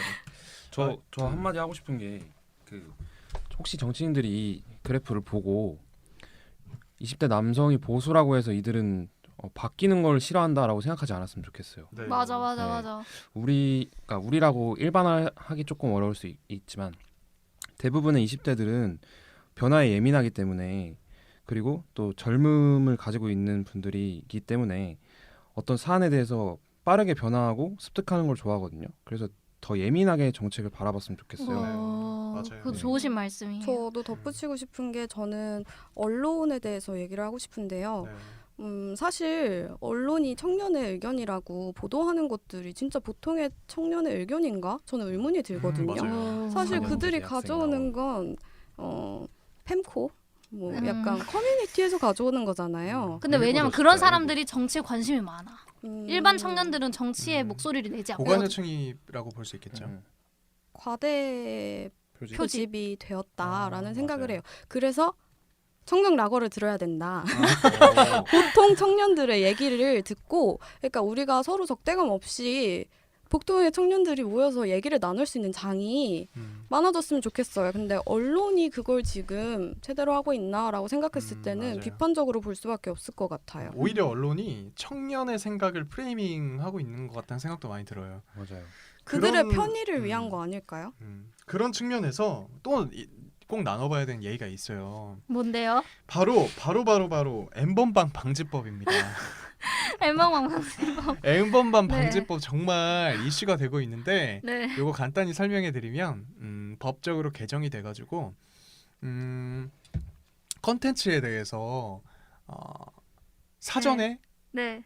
체크를 하는 거예요. 네. 그 음. 플랫폼에서 플랫폼에서 체크를 하죠? 여기서 말하는 플랫폼은 카톡, 뭐. 그다음에 뭐 네이버 이런 포털도 포함이 되겠죠. 인원수가 정해져 있더라고요. 10만 명 이상인가? 몇만 명 이상 하는 제가 사람들. 설명을 짧게 할까요? 네, 부탁드립니다, 나다님. 개정 전기통신사업법을 뜻하는 건데 연매출액 10억 원 이상 또는 일평균 이용자가 10만 명 이상의 인터넷 사업자가 콘텐츠 유통 시 불법 촬영물 여부를 사전에 확인하도록 규정한 법안이에요. 공개, 비공개 오픈 채팅방도 적용 대상이고 일반 채팅이나 1대1 오픈 채팅방은 제외된대요. 그래서 지금 실제로 카톡방 그 스크린샷 같은 게 많이 떠돌고 있잖아요. 네네. 고양이 고양이 영상을 영상. 올렸더니 온라인 커뮤니티에 올라온 글인데 고양이 네. 영상을 올렸더니 네. 이제 차단이 된 거죠. 근데 그 기준이 아직 잘 모르겠는 게 영상을 올리면 안 그런 경우도 있더라고요. 그래서 이게 시범적으로 운영이 되는 건지 잘 올려보셨어요 모르겠네요. 영상? 아니 그런 영상이 아니라 개인적인 어떤 영상. 영상을 보냈을 때 개인적인 영상을 보냈을 때 그런 문구가 안 뜨더라고요. 그래서 이게 무슨 움짤에만 적용이 되나? 뭐 특정 프로그램이 있나? 이래서 AI가 하는 건가? 그래서 이래서 제가 한번 찾아봤어요. 네. 찾아보니까 오. 그 영상과 움짤이라고 하죠. GIF 네네네. 이런 거랑 파일에 한해서 그 겸사가 진행이 되고 있다고 하더라고요. 그래서 실제로? 제가 생각할 때는 모든 영상을 잠깐 딱 멈추고 체크를 하는 게 아니라 네. 그 프로그램이 있다고 해요. 정부에서 개발한 프로그램이 있는데 8월부터 지금 시행하고 있는 프로그램이 있대요. 개발을 한 8월부터 개발한 그거에 어떤 일정 기준에 걸리는 영상만 일단 일시 멈춤을 시키는 것 같아요. 그렇게 진행이 되는 것 같은데 이거에 대해서 지금 말이 많은 게 만들어진 지 이제 3개월이 된 프로그램이래요. 네. 정부에서 주도로 만든 프로그램인데 그래서 이게 아직까지 정확하게 모든 것들을 제대로 체크할 수 있는지 판명이 안 됐다 이런 얘기가 있더라고요. 그리고 한 가지 또 말하고 싶은 건 사진에 대해서는 검사 조치가 안 들어가요. 그러니까 음란 사진은 대상이 아닌 거예요. 이게 과연 실효성이 있나 이런 생각도 들고. 그리고 그런 것도 있더라고요. 사실 N번방 방지법이라고 하는데 텔레그램은 검사. 네, 텔레그램이 N번방의 시초인데 텔레그램에서 N번방을 만든 건데 텔레그램은 또 검열을 하지 않는다고 하더라고요. 그러면 텔레그램의 존재 가치가 사라지잖아요.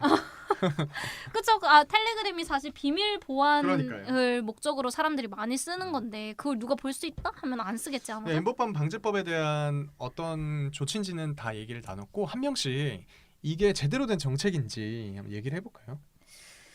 그래서 저는 일단 그건 것 같아요. 이게 제대로 된 사회적 합의 없이 기술도 마련되지 않은 채 먼저 입법을 해서 이렇게 생긴 문제라고 생각을 하고 결국에는 저는 이 검열을 정말 사람이 아닌 사람이 하면 좋을 것 같은데 그것도 기술이 문제네. 애매하네. 사람이 해야 아닌 되나? 사람이 하고 있죠 지금. AI가요? 지금 네 인공지능이 하고 있는 거니까. 사람이 아닌 AI. 사람이 하는 게 아니에요. 네. 어떤 근데- 프로그래밍. 근데 사람이 열어보려면 열어볼 수 있는 거 아니에요? 구글에서는 AI가 한번 거르고 애매한 건 사람이 또 본다고 하더라고요. 나는 제가 근데 알기로 이게 지금은 그런 식은 아닌 걸로 알고 있어요. 그게 그냥 프로그램이 돌리는 걸로.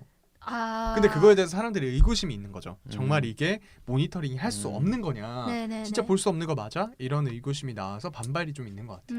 우리 법에서는 아니고 아마 미국 구글에서 하는 유튜브 정책은 그럴 거예요. AI가 먼저 거르고 애매한 거는 사람이 거른다. 근데 그게 조금 다른 게 유튜브 같은 경우에는 공개를 위해 올리는 영상들이잖아요. 네. 다 불특정 다수의 어떤 시청층을 위해서 올리는 영상인데 카톡 같은 경우에는 사적인 대화가 대부분이잖아요. 우리 그룹 내에서만 하고 싶은 대화. 네. 근데 이거를 누군가 모니터링 한다는 게 굉장히 큰 반발심을 불러오고 있는 것 같긴 해요. 무서워. 나 빅브라더 생각났어. 이거에 대해서 일단 반대하는 층 네, 좀 꺼림칙해요. 꺼림직하시다. 네. 우리 진호님은 어떻게 생각하세요? 일단 시도 자체에 의의가 있다고 생각을 하는데요. 이러한 노력은 지금 계속 필요해 왔던 거죠. 근데 오픈 채팅방이 네. 들어갈 수 있는 조건이 어떻게 돼요? 없어요. 그냥 코드 그거를 입력하는 경우가 있긴 한데 그거 뭐 비밀 채팅으로 할 수도 있고 공개 채팅으로 할 수도 있고 다양해요. 되게 형식이. 그럼 그렇죠. 사적 대화의 범주는 아니지 않나. 맞아요. 일반 채팅은 제외되니까 사적 대화는 포함되지 그 않아요. 오픈 채팅방에 아무나 들어갈 수 있는 아 거예요. 일반 채팅은 제외이기 때문에 제 동영상이 검열이 안 됐나 봐요. 그럴 수도 네. 있겠네요. 그런가 보다. 근데 오픈 채팅방이 그런 경우에 저는 사용을 해봤죠. 그 뭐 예를 들어서 케이크를 예약해야 돼. 그러면 그 케이크 사장님하고 오픈 채팅방에서 얘기를 한다거나 그쵸, 그런 거죠. 그런 게 있었죠. 1대1 오픈 채팅방은 또 제외됩니다. 그래서 공개 비공개 이렇게 말하니까 다 제외인데 네. 별로 그래서- 불편함이 그러면 없겠는데. 사적인 영역을 제할 수 있는 거는 딱히 없네요. 네, 없죠. 유튜브랑 비슷한 거죠. 누구나 볼 수 있는. 근데 진짜 이게 약간 언론의 맹점이긴 한 게 네. 제가 지금 여기서 얘기 듣기 전까지 굉장히 잘못된 이 거. 정책에 대해 잘못됐다고 생각을 했어요. 네. 모니터링 할 수 있어? 약간 이런 생각을 했는데 얘기를 하다 보니까 사적인 측면, 사적인 영역은 다 피해가는 것 같아요. 음. 그러니까 우리가 일반적으로 말하는 채팅방은 해당이 안 되고 즉각적으로 생겨나는 그 오픈 채팅방만 해당이 되고 그것도 개인 채팅은 해당이 안 되고 네. 몇 명 이상 이렇게 되잖아요. 네. 그러면은 우리가 실제로 불편함을 느끼는 경우는 거의 없겠다. 제가 그 부분에 대해서 얘기를 하고 싶은 네. 게 이준석 국민의힘 대표가 네. 네. 그러면 우편물로 만약에 음란물을 맞아. 주고받으면은 사람들의 우편물까지 다 열어볼 편지 거냐? 봉투 다 라고 뜯어볼 거냐고 했는데 했어요. 사실 오픈 채팅방은 우편물의 개념이 아니죠. 따지고 보면 전단지 전단지죠. 개념이죠. 그러면 윤석열과 윤석열 후보도 페이스북에 글을 올렸고 네. 이준석 후보도 그거를 공유하면서 한 3가지의 N번방 방지법 관련된 글을 올렸어요. 그러면 윤석열과 이준석이 오바하는 거다? 이렇게 봐도 되겠네. 오버라기보다도 프레이밍에 성공하고 있는 것 같아요. 아, 그러니까 이런 뭐 오픈 프레이밍에 채팅, 불과하다? 오픈 채팅만 해당이 된다 이런 얘기는 하나도 안 하고 있잖아요. 음. 그냥 지금 검열이다. 모르는 걸 수도 있을 것 같아요, 윤석열 후보. 네. 청정 낙어를 들으세요. 네. 이준석이 말하니까 20대 남성 표심 잡으려면 밑에서 그랬겠죠. 이거 말해야 된다. 네. 그래서 말을 했는데. 근데 아쉬운 거는 이거에 대해서 이재명 후보가 뭐 해명이라고 해야 될까요? 얘기를 했는데 그 이재명 후보도 모르는 것 같아요. 오픈 채팅만 해당이 된다는 거는. 입법이 너무 옛날에 입법이 돼서 그래요. 네. 20대 국회 마지막에 입법이 된 거라서. 이거에 대해서는 네. 그래서 이재명 후보의 얘기도 그냥 원론적인 수준에 그치더라고요. 네네. 이거는 검열이 아니라 필요한 어느 정도의 체크다. 음. 이렇게 얘기를 했는데 차라리 여기서 카톡 같은 경우에는 오픈 채팅 그러니까 즉각적으로 생겨나는 다수와의 채팅만 해당이 된다라고 했더라면 조금 더 의혹이 해소되지 않았을까 많은 사람들의. 그 이준석 대표가 재개정을 해야 한다라고 말을 했잖아요. 조금 더 보완을 해서.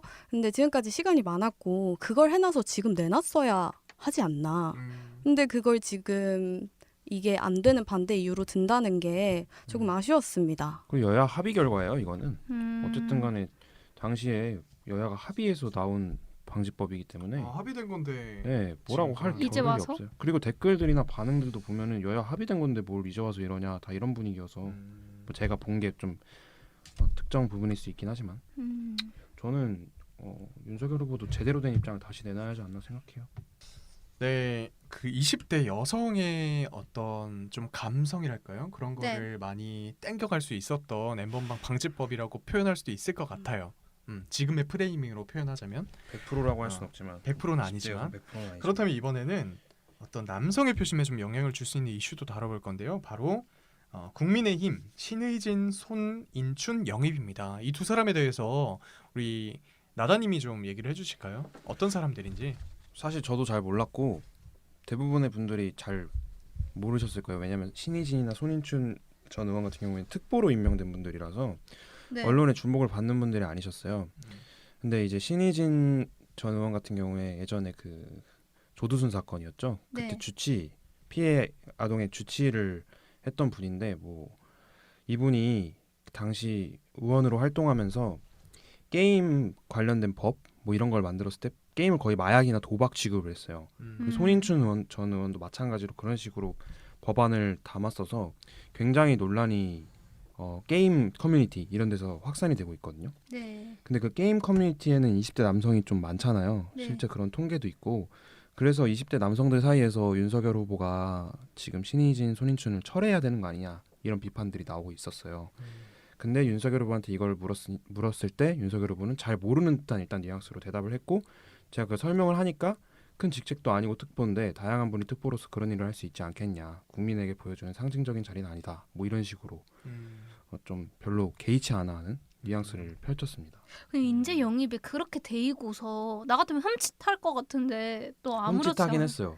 아. 그런 게 있었어? 약간 이래도 옆에 사람이 막 좀 자세히 설명해 주세요 이렇게 해가지고. 좀 경험담인가요? 네. 직접 여쭤보신 거군요. 네, 제가 물어봤어요. 여튼 이게 좀 생각보다 논란이 그 커뮤니티 내에서 되게 크게 되고 있고. 정말요? 네, 그리고 국민의힘의 양준호 대변인이라고 왕토자 메이플 스토리의 왕토자라고 불린 사람이거든요. 이 사람이 또 국민의힘 내부인데 비판하는 목소리를 냈어요. 지금 민심 정말 부글부글 끓고 있는데 반응이 굼뜨다. 그리고 제가 저의 자리에서 할 수 있는 의견 전달은 모두 마무리했다. 요거에 대해 뭐 진심이 닿길 바란다. 그 양준호 대변인 그랬죠. 같은 경우에는 국민의힘 그 오디션으로 네, 나는 대변인에 국대다. 올랐잖아요. 그래서 네. 좀 상징성이 있는 인물인데 네. 그 사람이 얘기를 했으면 어느 정도 좀 전달이 되고 있는 것 같아요. 이거에 대해서 우리 여성 표심을 갖고 있는 우리 두 네. 분은 어떤 의견을 갖고 계신가요? 저는 그냥 짧게 얘기하고 싶어요. 민심이 부글부글 끓고 있는가? 이 음. 표현은 그들이 민심이라고 생각하는 게 어디에 제한적이 앞에 게이머 민심인데 제가 게이머를 빼먹었네요. 아, 죄송해요. 그럼 NG. 저는 이제 윤석열 후보가 해명을 한 게 그 사람들이 중요한 것도 아니고 특보다 이렇게 얘기를 했는데 그 특보가 정책을 낼 수 있는 사람인가?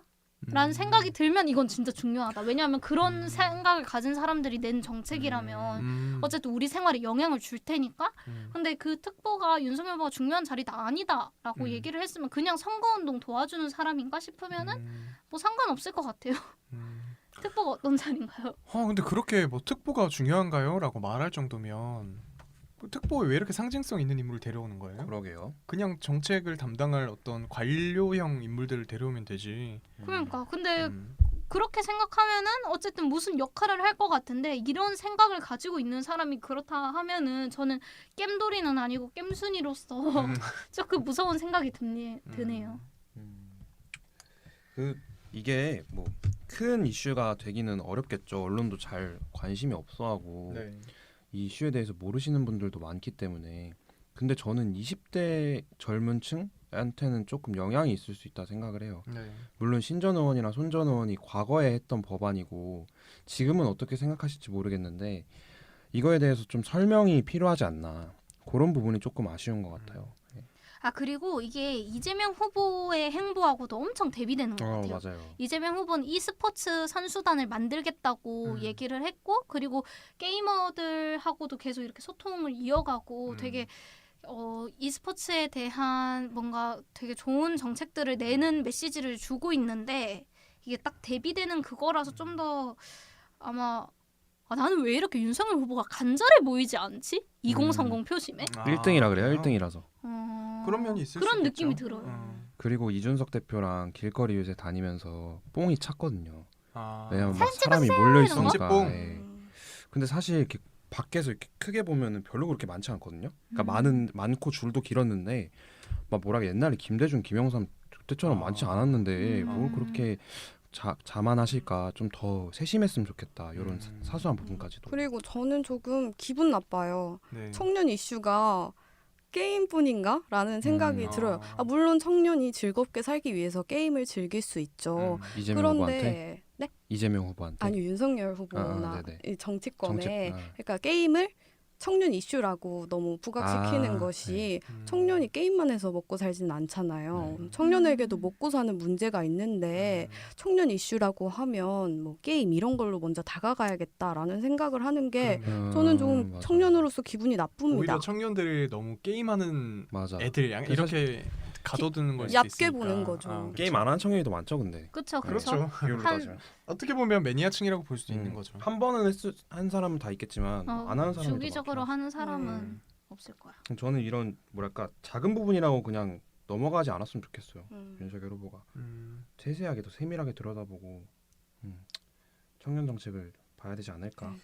네, 그러면은 오늘 순서를 마무리하면서 우리 4명의 패널이 다 2030의 표심을 잡기 위해 이번 대통령 후보들이 어떤 전략 또는 어떤 정책을 내놓으면 좋을지 한번 아이디어를 개인적으로 말해도 돼요? 네, 저는 신혼부부 주택이요. 신혼부부 주택 그거 많이 얘기하더라.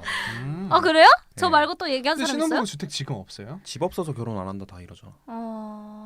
지금 좀 지원 정책이 없나? 그게 진짜 한정적이에요. 뭐 아. 있어도 서울에서 엄청 떨어진 신도시 그래요? 있고 그리고 거의 당첨이 안 되고 지금 정부에서 주는 거는 거의 임대주택이에요. 아. 행복주택 이런 거.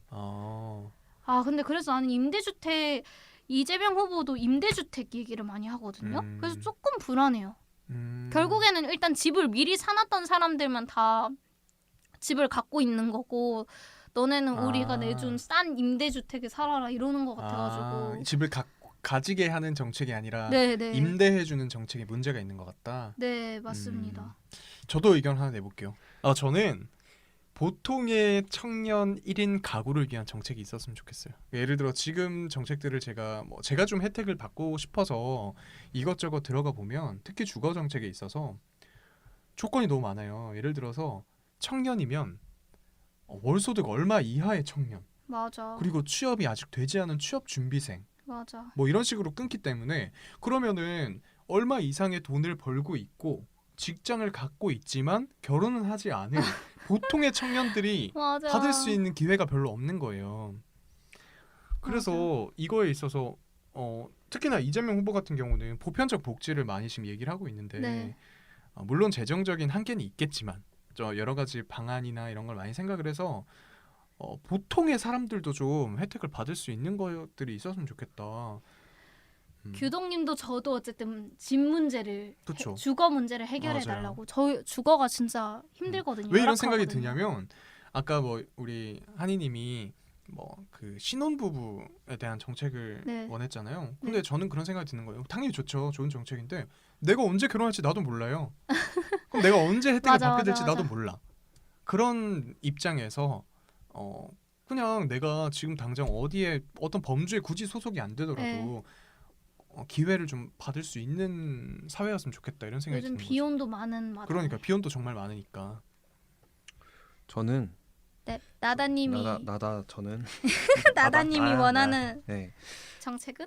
저는 정책은 솔직히 모르겠어요. 네. 왜냐면 그냥 이렇게 쭉 보면은 두 후보의 정책 다 어쨌든 청년들을 위하는 거라고 보여져요. 네. 뭐 옳고 그름을 떠나서 나의 선호를 떠나서 정책은 모르겠고 좀 더 세밀하게 들어가서 전략을 전 얘기하고 싶은 게 네. 우리 20대 30대는 다 다르거든요. 네. 당장 여기 있는 4명도 다르고 여기 4명이 없는 여러 사람들도 다 달라요. 맞아. 나만 해도 신혼부부 얘기하고 있고 여기는 신혼부부 아닌 좀 일반 맞아요. 청년 이렇게 얘기를 그렇죠. 하니까 다 상황이 다른 것 같아.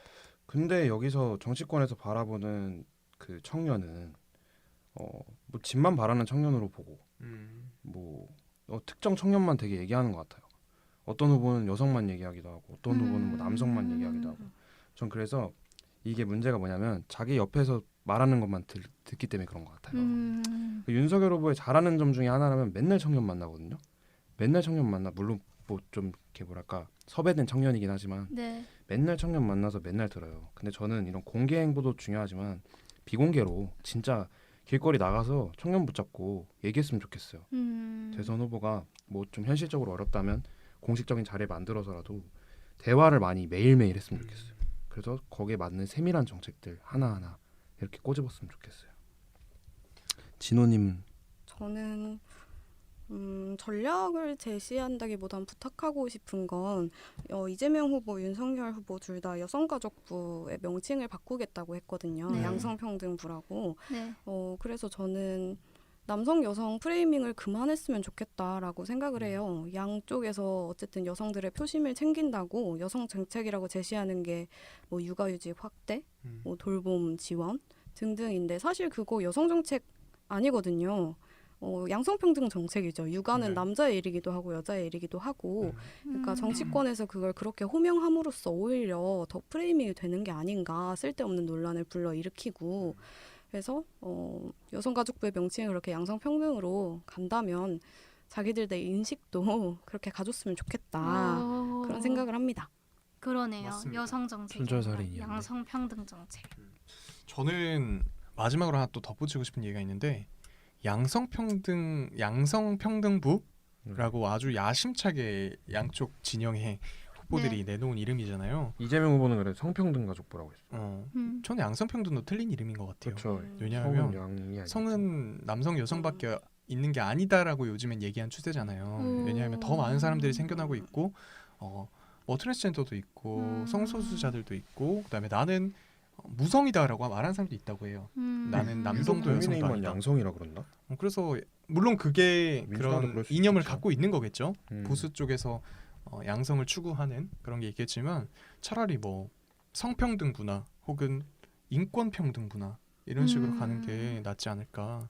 추가적으로 청년들 얕게 보지 않았으면 좋겠다. 훨씬 더 깊게 이해하려는 노력을 해야 한다. 왜냐하면은 여성가족부 명칭 바꿔준다고 오케이 맞아요. 이거 받았으니까 우리 오케이 이러지 맞아. 않거든요. 이름 바꾼다고 해주는 거 좋아해 네. 주는 거 아니니까. 맞아. 그걸 조금 더 크게 받아들였으면 좋겠어요. 그 본인들이 맨날 그러잖아요. 단군 일의 최대 스펙이라고. 음. 우리 그렇게 얕은 사람들 아닌데 음. 좀 얕게 보지 않았으면 좋겠다. 그 이준석 대표가 그런 말 한 적 있잖아요. 길거리 지나가는 사람 아무나 붙잡아서 연설을 시키겠다. 말을 좀 더듬더라도 그렇게 시키겠다라고 했는데 아무나 붙잡아서 청년을 아무나 붙잡아서 그 스피치를 시키지 말고 의견을 들어봤으면 좋겠어요. 네. 자기들의 스피커를 이용하려고 하지 말고 맞아. 맞아. 진짜 원하는 이야기가 뭔지 오히려 정책을 만드는 데 좀 활용을 했으면 좋겠다. 그런 생각을 했습니다. 네. 이준석 대표도 문제의식을 생각하고 있긴 하네요. 아무나 불러 세워서 말 시키겠다고 하는 거 보니까. 전략적으로 하는 거. 그렇죠. 근데 그거를 그 사람을 청년 아무나 붙잡아서 스피커로 사용하겠다라고 그거는 했거든요. 좀 그렇지만. 그런 것보다 우리에게 네. 진짜 필요한 거는 스피커 말하는 걸 시키지 말고 들어줬으면 좋겠어요. 맞아. 근데 그래가지고. 아무나 시키겠다고 해서 그날 모집한 게 노재승 씨 맞아요. 아니었나요? 그래서 노재승 씨가 아무나 시킨 게 아니잖아요. 인스타 DM 해가지고 신청한 걸로. 그렇죠. 네, 오늘 이 정도로 마무리할 거고요. 오늘도 진짜 많은 얘기 나눴어요. 지금 방송 저희가 예정된 시간을 훌쩍 넘겨가지고 녹음을 하고 진짜 있거든요. 큰일 났어요. 네, 앞으로도 저희 노력할 테니까 댓글 많이 남겨주시고 또 다루었으면 좋겠다 하는 주제 있으시면 언제든지 의견 남겨주시면 저희가 최대한 반영을 하도록 하겠습니다. 다음 주에도 더 재미있는 주제들 가지고 청년들의 정치 수다를 끌어보도록 하겠습니다, 여러분. 마칠게요. 안녕. 안녕.